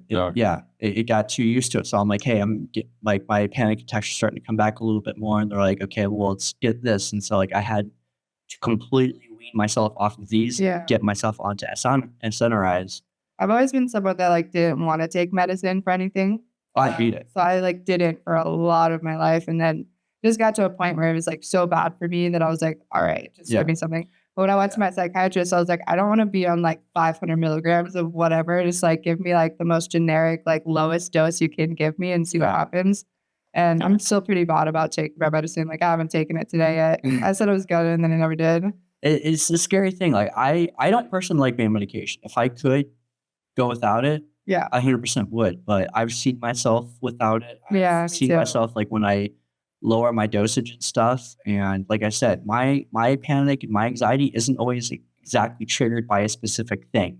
Sometimes it's just like a generalized, like, oh, by the way, you're anxious right now. I'm like, why? And it's like, and it's like, okay, cool. So if you take it every day, then it's like you can't just take medicine like when you're having one. No, you said that there is something you can take, but like if you just regulate it, then it won't happen as much. It's not supposed to be a regular type of thing. Like propranolol is an as needed thing. Right. Like if you take it's nice that they have something for you guys like that. I don't like to take, like I don't take it because of the fact of I want to be able to train my brain to calm itself down and to learn grounding. Not rely on that. Instead, oh my gosh, where's my pills? Because I feel like you get worse looking for it. Then I become reliant on an external source like that when I want to train myself or train my brain to be able to cope with it itself. Like eventually, yes, I want to be able to completely be free of this, and hopefully they'll create some sort of thing to help. I don't know if they if you can get rid of it, but you can you can be aware of what triggers it. Like you just said, like you don't want to have to confront your ex. Like basically, it sounds like almost any conversation she's taking it wrong, and that's where I was talking before. Is like sometimes people just need to separate in order to heal that part of, and I think that's what you're doing, and that's really a strong thing that you're doing. To heal. Yeah. Yeah. Well, I think that's like is that I'll say for my girlfriend that she's also a very good human version of that, or is constantly being supportive and reassuring and I love you too. with doing basically all of the things and checking in on me, or knowing when to check in on me, or being supportive of me in like different things, or like when we have been in these Jesus Christ. Sorry, scores. or like when we have been in like the same physical space, like the you know, like the physical touch of just like holding hands, or like you're saying, like words of affirmation have definitely been like a thing for me, especially with all of the, like what I said earlier, with like being a people pleaser, and with I call myself like a recovering people pleaser now, because I'm trying That's amazing. trying not to do that as much, like Protect yourself. more. from like people taking advantage of me doing that, and like just being so apathetic sometimes kind of sucks, because then you feel everything, Right. Yeah. everything, Yeah. like so much more, whether you're being sympathetic of something or just like feeling whatever it is. But I feel like as an empath, you can really feel, even if they're not in the room with you, you can feel their energy towards you. And that's what sucks the most. Like, We just start overthinking, like, what could they possibly be thinking about me? yeah. That's been my thing. I'm like, anytime like I've talked, even with you, I'll notice like small little change in patterns, how someone's talking, like, what did I do wrong? yeah, Like, that's been the biggest thing I've learned from with my current therapist, is that to really think about the things that only like I can control, and realize that I'm not responsible for how other people react to things. yeah. Like that's like, I didn't make them make the decision that they did for the way that they chose to react to. Right. That's such a good way to look at things. I'm going to take that. I mean, it kind of goes into a lot of situations. Like, things don't always happen to you. It depends on your reaction to a situation. It's how, like, things can be played into a bigger thing if your reaction is going to be that much bigger. Like, obviously, yes, things happen, but I feel like a lot of the residual feelings, the residual everything from it comes and stems from your reaction and outlook towards it. You can either have a everything has gone to shit, my entire world is imploded type of attitude, or it's all right, now it's over, now we move on type of thing. Yeah.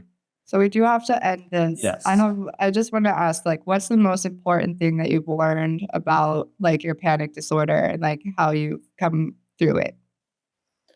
I think of just basically finding the ways to like knowing what it is and like when it's coming on, and like how to then like center myself and weave myself out of that. That's basically it's helped a lot. Yeah. Is there anything specifically you want to make sure kind of gets said, especially about something having to do with anxiety disorder, or anything we might not have touched on that you feel like does need to be kind of put out there a little bit? I think just in general, don't be afraid to talk about mental health with anybody. And just because the whole thing of none of us know what, and like the other people that we run into or walk by, or what they're going through in their life too. So that person that cut you off might not just be an asshole. They might be having something else going on that day. Right. So I guess just to live with the thing of giving everyone a little bit of grace, and that we don't know what someone else is going through in their life. Not to be afraid to talk about it, because like you even said something earlier that you're like, we're embarrassed that you might have to puke in front of everyone. Like, yeah, that's embarrassing, but it's also like if you're like your body is like convulsing to the point of like what's gonna help you is to puke. Like, don't be afraid of like sharing that. Like, I'm having an anxiety disorder right now. Like, I just need to like calm down for a second, like not just like hold it in and have a worse time. One other thing that I said earlier too is that like with wishing you could just have it like go away, is like mental health is the same as basically physical health. Is like it's like an ongoing thing. You can take like 3 steps forward and then fall back like a step, but like it's always going to be like a ongoing journey that you have to continually physically and mentally fit yourself. Yeah, so true. We're back. Yeah, we're back. All right.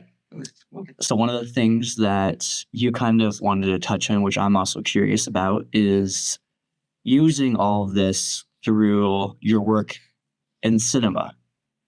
So tell us about how you're able to use the anxiety and panic and stuff like that through your work.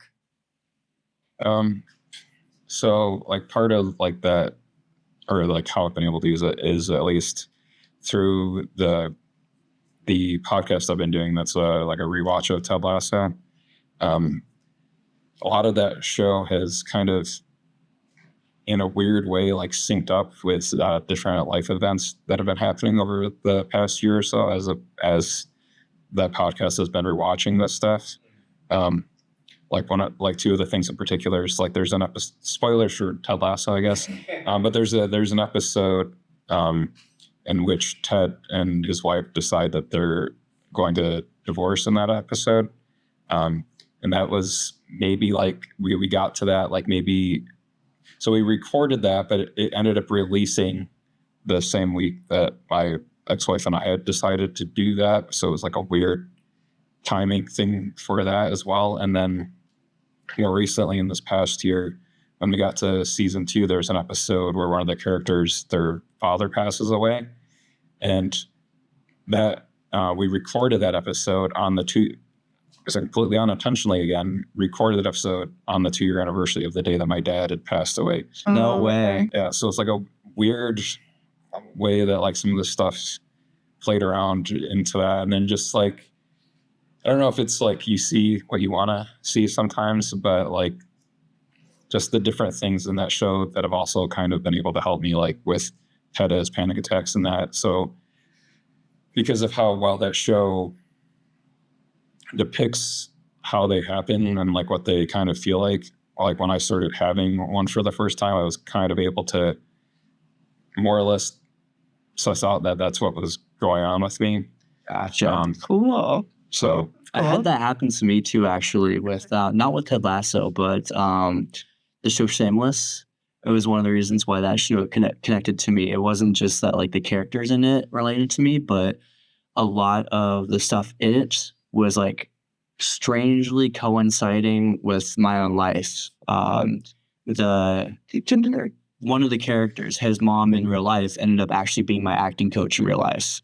And so I was like, this is just kind of getting a little too creepy of like how everything is. But you know, that definitely, I've seen a lot of panic attacks in shows. I've seen them try to depict what a panic attack looks like, what anxiety looks like, what that whole thing looks like. And I do have to say that show, from the little bit that I've seen so far, I know I haven't seen nearly as much as you, but it definitely does a really good job, I feel like, with not downplaying it, but also not overdoing it, as I've seen a lot of movies and shows do. And I do love the fact that you're able to kind of look at that and be like, oh, okay, so maybe this is something that I struggle with too. And how does he, like, they bring like a specialist on to kind of help Ted out with what he's going through. And I think that definitely, it speaks a lot of numbers there, for sure. Yeah, that's one of the things I like about that show so much too, is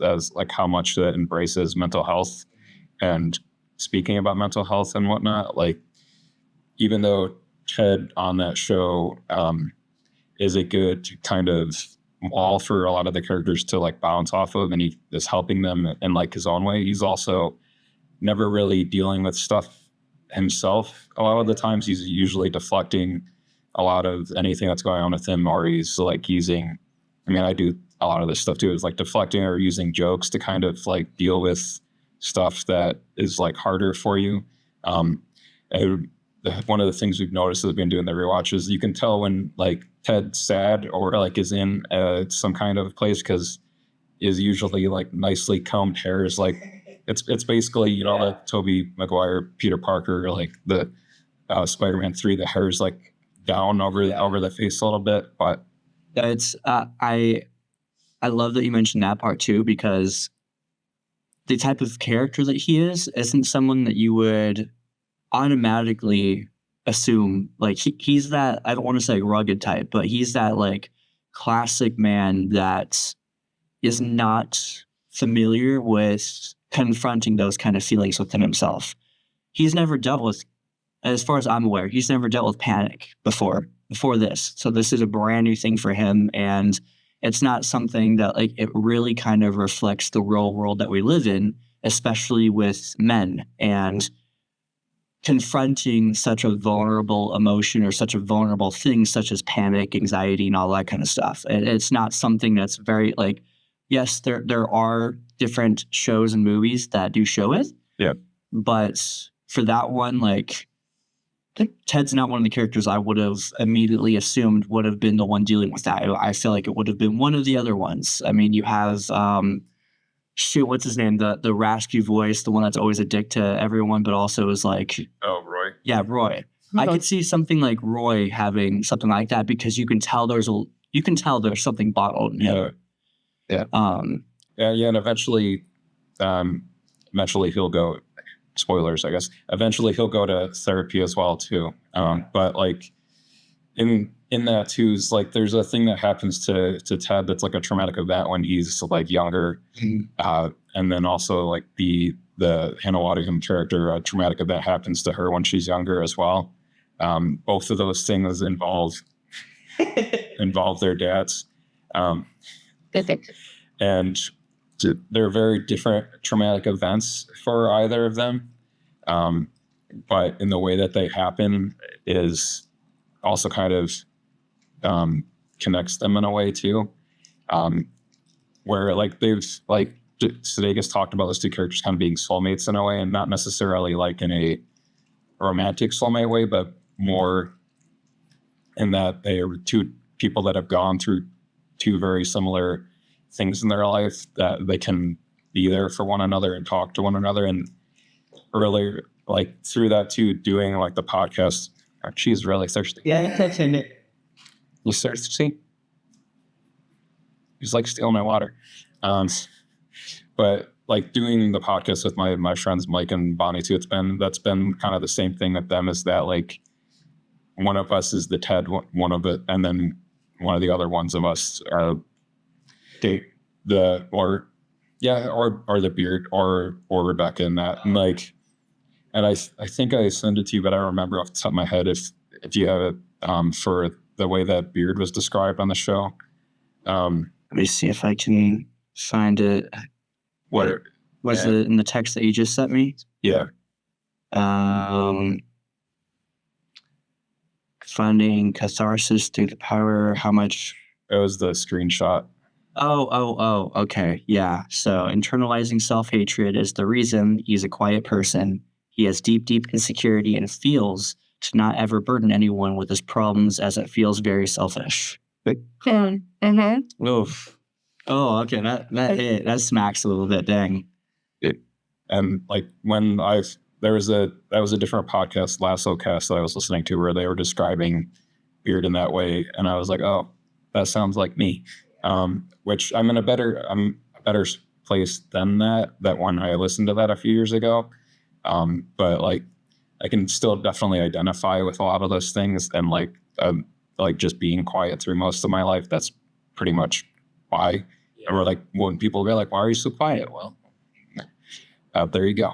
I think that could also just be like a trauma response too, because that's what happened to me. I used to be a very, very open book. I used to be someone that was never afraid to share anything until I would have some people that didn't take it the way that I wanted. They thought I was too much. They thought that my problems were too heavy, or that it just wasn't something that they could handle. And so after a while, I kind of started bottling. People like, "Why are you so quiet? Why is this?" I'm like, because if you knew the shit that was happening up here, you wouldn't be around. Simple as that. But learning the balance between bottling and being able to share, but in a healthy way. Yeah. Like there's, that's partially like it too, is like watching, like kind of using TV and movies as like a prism to kind of deal with some of that stuff too. It's like, the Dear Evan Hansen musical, there's a song in that's Waving Through the Window. Where if you look up the lyrics for that, there's like a part of it is like, I'm not going to remember the exact lyrics, but he says something about like starting with stars in your eyes, and then we learn to step on the brakes, because after so many times of trying to do that and then having it kind of go not the way that you want it to, you just kind of shut yourself off to that stuff. Yeah. And so I think like doing that, or just like any, like working in film or watching film, are two different ways to kind of use that as like an escape to kind of step out of the reality that you're in, and kind of go and get to live through the prism of like other characters or someone else for a little bit of a time. But then sometimes that kind of sucks too, because then you identify too much with those characters and you're like, oh, well, crap. It might not be a movie that some people think that you would like, that would like really affect you, but a Goofy movie. So I recently rewatched that in the past year. This year's its 30th anniversary. And then I recently talked to Kevin Lima, who is the director of the film, and then the two directors that did a documentary about a Goofy movie. Then I was telling them that there's a section of their documentary that hits on the part of the movie that made me cry, is that like when you're a kid and you watch a Goofy movie, you identify with Max, and that when you grow up, you identify with Goofy, even if you don't have kids, but because you can still kind of then put yourself in the mind frame of Goofy in that. And there's a scene later in a Goofy movie where Max says something to Goofy where he's like, I'm growing up, I have my own life now. And Goofy's like, I know, I just want to be a part of it. Oh my gosh. So I know exactly what you're talking about. Oh, And Joey. that hit me so, like, I think that was the biggest tearjerker from a kid's movie I've ever, like, other than, like, of course, like Bambi and stuff. And, even, like, Finding Nemo. But, yeah, that one, like you said, at first you resonate with Max. But then, I'm not even a father, but I can still feel, like, those emotions and stuff from him of, like, I know that you're growing. I know that you're your own adult and stuff. I just want to be part of your life as well and part of your journey and stuff. But there's always that, like last year at Phoenix Fan Fusion, we did a panel about a Goofy movie. And my son was in the audience, like, while I was bringing that up, and I didn't expect it to like hit me as it did. And then like all of a sudden, just like waterworks started coming up. right? Yeah, I didn't think about like how much that was going to affect me as I was bringing it up, and then seeing him sitting out. Did you like look at him as you were saying it? Yeah. Oh, yeah. That is great. Yeah. And there's a part in that documentary where it talks about like the father-son stuff, and then that made me cry again while watching the documentary. And I was like, oh man. But I need to watch that again. But I haven't seen it since not since it came out, because I would be 2. But since I saw it last, I was like 6. Movie? Yeah. I don't know if I've actually ever like seen the full movie, What? but like I've seen enough of like the clips and stuff to understand it. I might have. I can't remember because I didn't really grow up too much of a Disney kid. Yeah. But I definitely have seen all the clips and like the highlight reels and stuff from all of it. And it definitely, I'm like, yeah, it just brings a whole new perspective on Goofy too. That's such a like explanation of your generation. I was like, I haven't seen the whole movie. I've just seen the little clips of it. Like, Yes. oh my God, go watch the movie. You say that as if you're like that much older. You're not, I am. you're But not 6 that- years. Yeah, but that's not like. I also grew up on. Well, I didn't grow up on like those kinds of movies. Yeah. I grew up. So you just watched the Cliff Notes? I was a Cliff Notes kid hardcore, Yeah. but like even like the clips, it wasn't just like I wasn't just like looking at clips because Yeah. when I was growing up, we didn't have TikTok yet. There was no such thing as Instagram Reels or anything Yeah. like that. It was So just like commercials or something? yeah, either commercials or if somebody were to like release a trailer or something. Yeah. Okay. But it just also was like I didn't watch a lot of Disney stuff. It was Yeah. a lot more. I grew up a little bit more ahead in my time, so like Lifetime Movie Network, closing my eyes at the stuff I shouldn't be watching, for type real. of stuff, or Like that. Adult Swim when I shouldn't be watching it. I type love of Adult stuff. Swim. Yeah, yeah, like showing my son Forrest Gump the first time that he watched that, he's like, "Oh, I recognize that GIF. I recognize that." Oh my gosh. oh no, Well, at least like he's finding out like where it actually came from. Though. You know, that's so interesting. It's interesting though of how much like specifically the show Ted Lasso relates to you in those instances, because like I said, there are so many other shows and movies and stuff that have mental health stuff within it, especially stuff like panic. Like I know especially within the last like five or so years, there's been a lot of shows and stuff that have come out that have really kind of put emphasis on it. So I know it doesn't necessarily have to relate to panic and stuff, but I'm a little bit curious of why Ted Lasso for you? Why is that one like the emphasis of for you? I think with that show in general too, just because it's partially outside of being heavily kind of helping to promote mental health.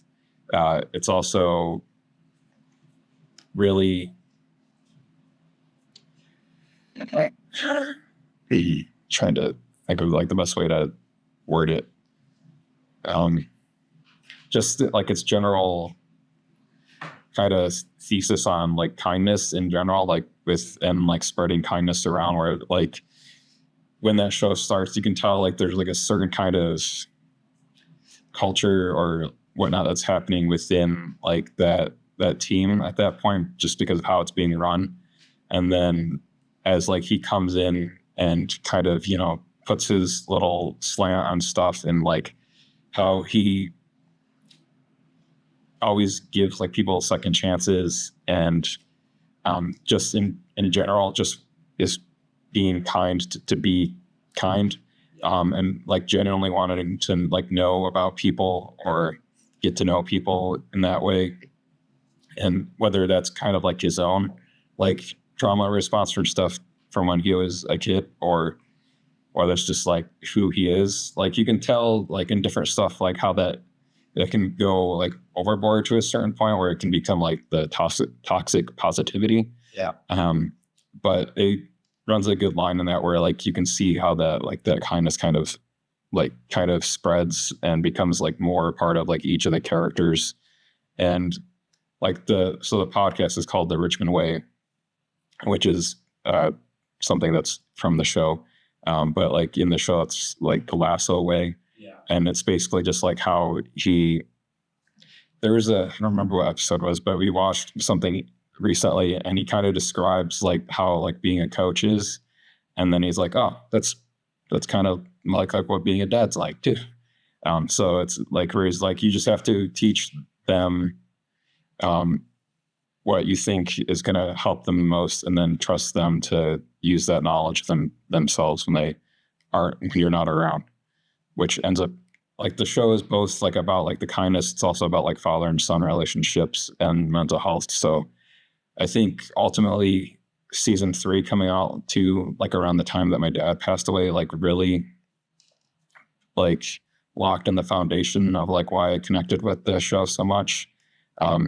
And just because I love you too, Sylvie, with how much like, just because I'm always trying to be like kind to everyone and being like empathetic. There's like another thing in the show too is, and I think I might have already said it, where it's just like to treat everyone kind, because you don't know what each of us are going through from day to day. So whatever is happening to you, someone else might be going through something too, and everyone chooses their own ways in which they react and act based on their circumstances, but you can still then make your own choices in how you react to them under their circumstances as well.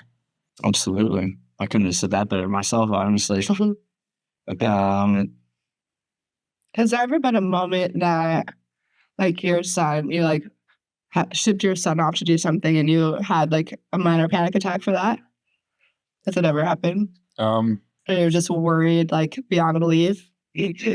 Well, when he got his driver's license a few years ago, I wasn't worried as much about him driving as much as the people around him driving.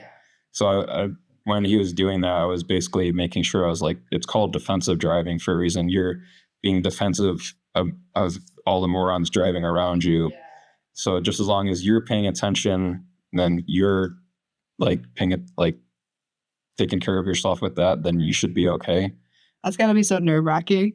I can't even imagine it. That was definitely especially after sitting with him in the car the first few times as he was learning to drive, and like with the brakes. But like, I mean, he's still alive now, Yeah. so he's all good. he's been doing okay for about almost 5 years of driving. So He's great. Then. yeah, so but I think that's been the scariest thing, because I mean, like, I would have, and then like soon I'll be living pretty far away from him, which is going to be tough, but I know that he'll be okay, and he's pretty self-sufficient, and that's definitely, out of anything with the marriage that ended, that's definitely the best thing that came out of it was him. Because he's a good human being, and I've heard just from all the different people that will tell me stuff about him unsolicited, that I was like, all right, well, at least brought a good human into the world that is like spreading that kindness and whatnot. So I'm at the brink. It's almost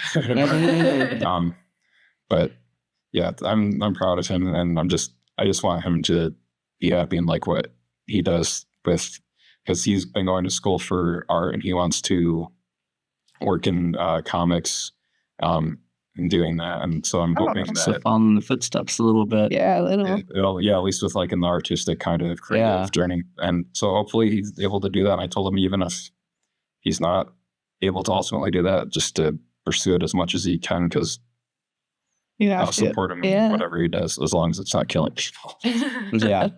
That's good. Yeah. You mentioned before the podcast and everything about relating to Spielberg and the way that he kind of, at least when he was a younger filmmaker, telling stories through his work, through things like his parents' divorce, all that kind of stuff, and how you relate to that. I'm not entirely familiar with everything that you do in the film industry, other than like obviously I know illustration and animation and all that kind of stuff is a little bit of your thing.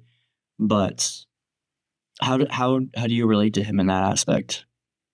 I think with like between like him and then like Kevin Smith have been kind of the two people that I've like identified the most with, of like how they've gone about their filmmaking. Like Kevin Smith now more through like my podcasting, because like that's what he has kind of moved on to himself a lot. And then just more kind of like what his movies have been more about, like with like, again, like how pop culture like affects life, and how then it affects like how you live within that life. Because a lot of like when I was in college, a lot of the shorts and stuff that I was making were all they all involved my son in some way. So like whether like it was a short film I did that was just called Short Film, and then he's in it in the end of it as a baby, or then there's like I did another short that was called like Devil's Playground, and he's in that again. So like I worked like just in ways that I worked with trying to with incorporating him into those things. So like even with like the Ted Lasso podcast, or even the Star Wars podcast I do, is like supposed to be from the point of reference of being a dad. So within that show, it's like talking about like how introducing like these films to him, or just like how film has kind of been like a conduit for my son and I to like kind of relate to one another on different things. And that's like how I related to my dad with a lot of things, and my grandfather. Like when I saw all the Planet of the Apes movies for the first time, it was like years and years ago on AMC, the TV channel before AMC became like the channel for like Breaking Bad and Mad Men and Walking Dead and all that stuff, where it was called American Movie Classes because it played movies on that channel. But like, yeah, and then like that was the way that I connected with my own dad growing up too, is like a lot of the memories I have of growing up with him are like going to see Men in Black. For some reason, I still vividly remember seeing Billy Madison with him in a theater, or seeing Apollo 13 with my grandpa in a theater. I don't know why I have like these very like random specific movies that I have like memories of. But I do. And then like with my son, like they re-released Jurassic Park.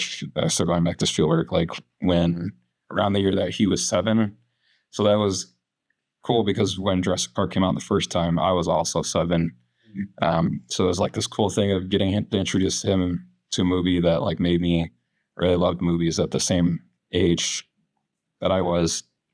So, and then just like other films like Scott Pilgrim have been like stuff that we've been able to kind of connect with. And I think in that respect, in the way that like just having films as a way to both connect with one another on, and that's a lot of times how you make friends with people too. It's like, oh, you like this movie, or you're like, you like this kind of movie, or you're like making this kind of movie, and then it's how you become friends with those people just because you're like minded for like kind of films you want to make or watch in that sense. So I think in that sense, that's how it kind of relates back to like Spielberg and then Kevin Smith because of that. Interesting. Okay. I mean, it definitely makes sense. I know that filmmaking can definitely, it's telling a story. And a lot of times the best ways to tell a story is from your own personal experience. And that's how to get the most authentic work out possible. Did you have the panic and stuff when your dad was still around? No. So my panic attacks didn't start until this past December. Oh, that's right. Okay. Yeah, so that was the first one I've ever had. And then like, yeah, like I think definitely going through the grief process of after like losing my dad and then like not being there when he passed away, or like not having physically been able to like be in the same room with him for like, I think it would have been like 10 years at that point. We talked to each other all the time on the phone or like FaceTime, but we hadn't physically been in the same space since 2013 at that point. So that was like another thing that like just kind of affected me because I felt guilty in a way that I wasn't there. So I think like a sense of guilt just kind of like dug itself underneath me for a period of time. And it's probably will be there for, I don't know, how rest. Yeah. Guilt about what? Not being there. Yeah, like Just not necessarily, maybe like not being there with him like in person. Yeah. Yeah, but Gotcha. you have to understand though, like everyone feels like that, and so you shouldn't keep that inside, you know? Because if I try to remind myself too, because like my dad was sick for months, and I was just working all the time, and even though he was in Arizona, I still didn't see him, and so like I can't just live with the guilt all the time that I should have been there, you know? Like you shouldn't feel that way either. Yep. Which Because you were as much as you could be. Yeah. You know.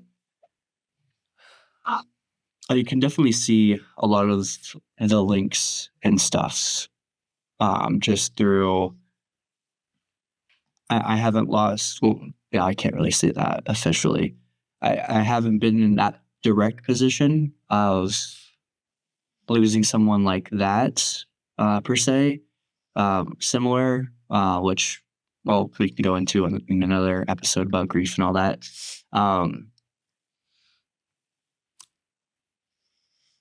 Trying to think about what could have been the ultimate, because I know that you said your first panic attack was at Disney, and it was being around all those people.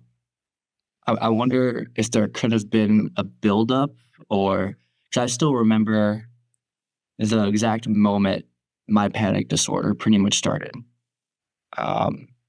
Not the situation itself of the event where it was brought on, but like in reflecting to that origination of it, I got to kind of stem back through my childhood and be like, wow, this anxiety was not just in this moment where the first panic attack happened, but it was also showing itself even just a little bit throughout my childhood in different ways. I just didn't have the correct label for it and the correct way to process it. I just thought I was insane for some reason. Like my brain was just going in a reactive way.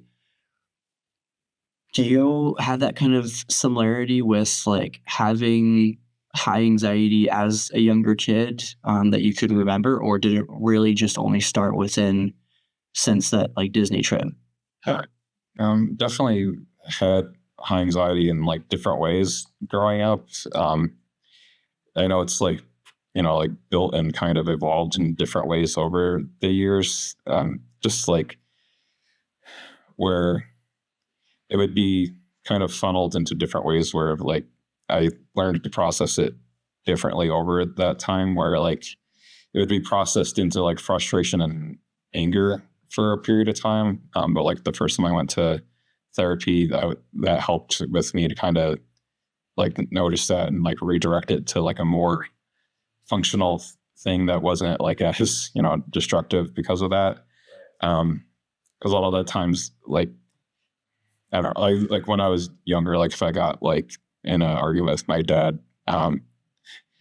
they're like when we were moving stuff out of my grandparents' house after they had both passed away, is that like I punched like a hole through a wall. It's like a wood paneled wall like that you'd see like in a 70s house because it was like a furnished basement. But just I did it because I was like so frustrated and whatnot. Whereas like stuff I want to do that like anymore because like now I know like better ways to like process that or to go for a walk or exercise or something to kind of like burn that off or to actually like talk about like why that's like making me so frustrated or upset at that point. And I am glad that at least now with my dad before he passed away that like we got to a point in our relationship where like it was like we could just talk about stuff like that and it was like a much healthier like place of being able to share like anything and whatnot or like seeing what was like affecting us in one way or another or however else that may have been, which I was appreciative that we got to a place that like we could both talk to each other like that. And then that just, and I still think that happened like after my son was born. So like slowly softened my dad from where he was when I was younger.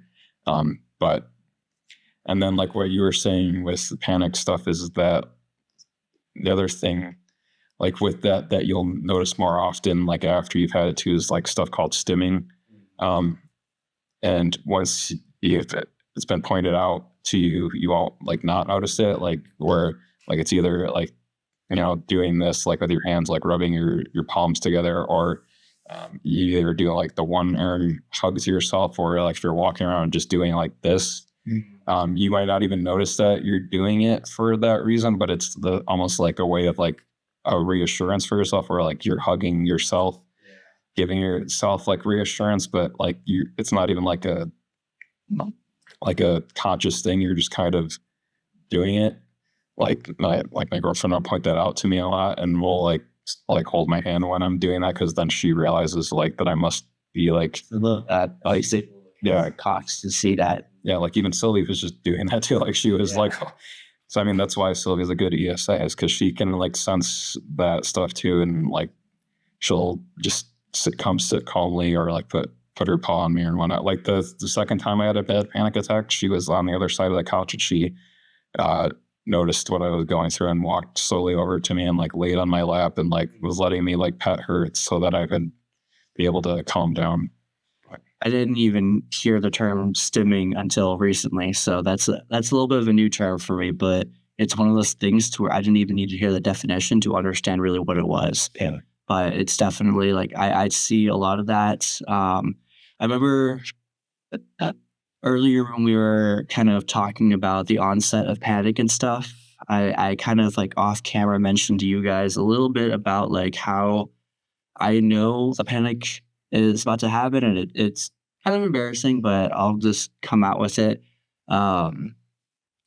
Different parts of my body will start to act in different ways, and a lot of times I can tell just in that certain way.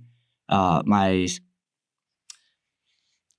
guess the scientific word for them, testicles, I guess, Yeah. will kind of contract in a little bit, tingliness, that cold feeling and stuff. And so that's like one of the first signs that like before the actual panic sets in, that I know that like something is about to happen and I need to do something, whether it's like lowering the blood pressure, lowering the heart rates, doing a certain breathing thing.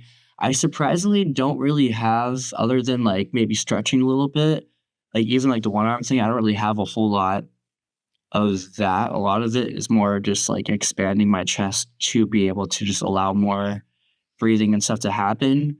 And I know it's kind of bad, but sometimes I'll slightly cause myself some physical pain. That way I have something to focus on other than what's happening. So I might like dig my nail into my finger a little bit. Oh yeah, like picking at like around your like fingers, Something like that. Like even I had to do that last time I was at the dentist. My gag reflex is the worst thing in the freaking world, and apparently it's a thing, like a phobia of throwing up, and that kind of links into the panic and stuff for me.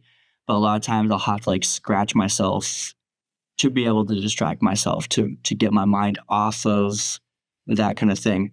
One of the other things I wanted to touch on, because I don't think we've really talked about the childhood relationship, like with how your parents were, the communication, the kind of environments that you possibly were in, if it was like very high stakes. Because I know that when it comes to things like panic, anxiety, and all that,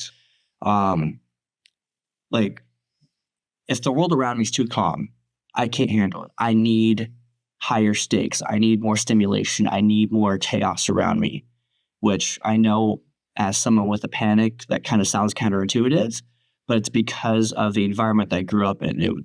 There was a lot of high stakes. A lot of the times there was a lot of extremes.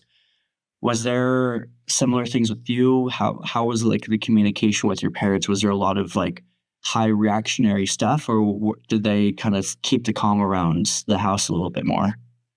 Yeah, like from what I can remember, like when I was a kid, there was like, because there's, so my sister is 3 years younger than me.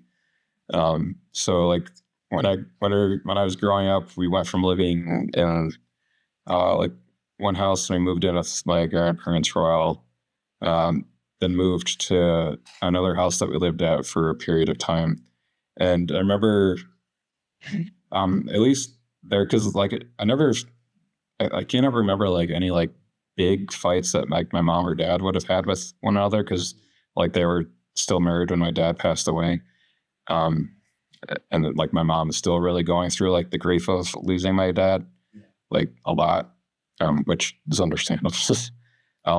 But like, I mean, obviously they'd have fights and stuff, and there was always like financial like worries and stuff. So I think even if I wasn't picking up on that, like I was picking up on the stress of them worrying about financial things and whatnot. Because then, like after living at that place, we went back and lived with my grandparents for a little while, and then after that, we then lived like at a place when I was in high school, which was like meant to be like the forever home after that. And it'd be interesting to go back there, because when we lived there, it was like a new house. My dad, like in the wet basement, wrote like our names like in the basement windows, like in the cement, and like put quarters in them. So I wonder if like someone was to sell a house, if I went there for an open house, if like that stuff was still be there, or if they like, scratched it out or something. But like that ultimately didn't end up being that way. So then I ended up living with my grandparents again for a while after that. So it was kind of like that whole thing where we'd be living in a house and then eventually living with my grandparents again. And then, so like not like a military family where like you're moving constantly, but Yeah. still kind of moving constantly, just in the same city. So that was like I don't know if like subliminally that was just like a pressure that was like building in that, like of not being able to kind of feel like anchored in one place other than, I guess, like my grandparents' house. So like when we had to sell that house, that was kind of, I think, more like it hurt more than like leaving any other houses, just because of like that was the one that I lived in the longest. Because in that one too, my ex-wife and I lived there when my son was first born, because my grandma had also had cancer at that same time, so we were living with her to help take care of her at the time, as well as she allowed us to like live there at that point too. So I don't know if like, and then like I think we may have talked about it a little bit, just if like some stuff can be hereditary as far as like depression or anxiety. Yeah. It's like my mom has had to like deal with some of that throughout her life, so I don't know if just like the nature versus nurture thing. I maybe, and I don't want to put it on her because it's not on her, and I don't want her to think that it's on her. I think just in general, I think that's like how it would be, and how I would have reacted to certain things. And I've tried to like also like help her like as I've gotten older too, with different ways of like processing stuff, or like as I've learned different things in like therapy of like how she can like de-stress, or just trying to help her out. But I think that in general, that's like maybe like how maybe some of that stuff has affected me like growing up and or whatnot, and like how it is to where it is now. Yeah. That definitely makes sense. Because I was thinking about all that. If you have parents that bottle things up until it gets to a point of reactionary type of stuff, that can definitely lead to you learning that's how you communicate, especially if like there's high stakes and someone does bottle up until it gets too late. And then I'm assuming you never really witnessed any like anxiety or panic attacks in your parents. Not really. No. So maybe they did have them and they just kept it from you. Possibly. Which I don't know the science of anxiety and all that, and exactly what is hereditary, what's not. So that's a little bit of an area that I'll probably have to study a little bit too. And then who's Mike and Bonnie? Oh, yeah, Mike and Bonnie are the two that I do the Richmond way with. Okay, gotcha. So with that, you mentioned that they've kind of helped you like process things in your life, and obviously you guys have a podcast. I'm sure you guys talk a lot. What role have they played for you in processing things for your life? So like with Mike, I've known him since like elementary school. Yeah, right. So with Mike, just like knowing him for such a long period of time, that's helped with like really kind of forming like a good friendship with him. There was like a gap in time where like we weren't as close with one another, but then like in the past like 10 years or so that we've kind of become closer friends again.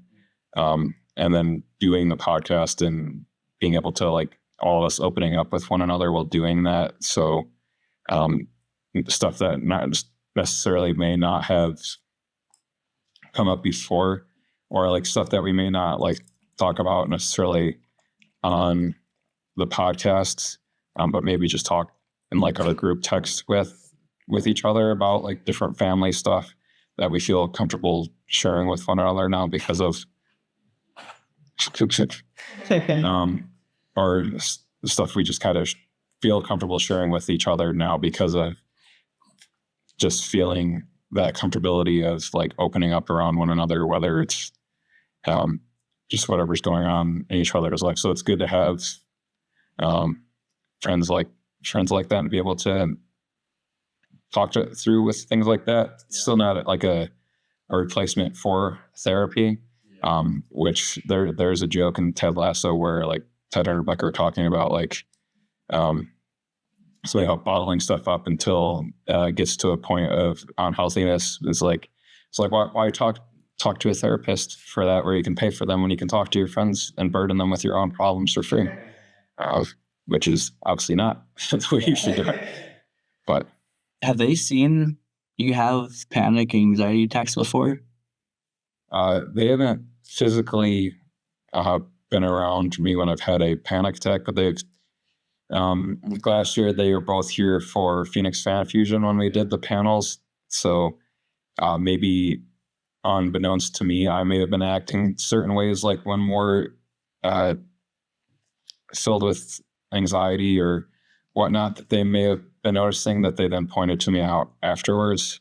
And then just in general, doing the panel for the Richmond Way last year at Phoenix Fan Fusion was really good too, because that ended up being like its own like group therapy, because the people that came to that panel felt comfortable enough with sharing to us, and then having it be like recorded and going online afterwards with their stuff. And they had like never, like, I don't know if they had listened to the podcast before, but they came in there, and because of like how they connected with Ted Lasso and just how they felt comfortable with sharing that stuff, I thought that panel felt really cool afterwards, just because it felt like everyone just felt really open and comfortable with sharing with one another.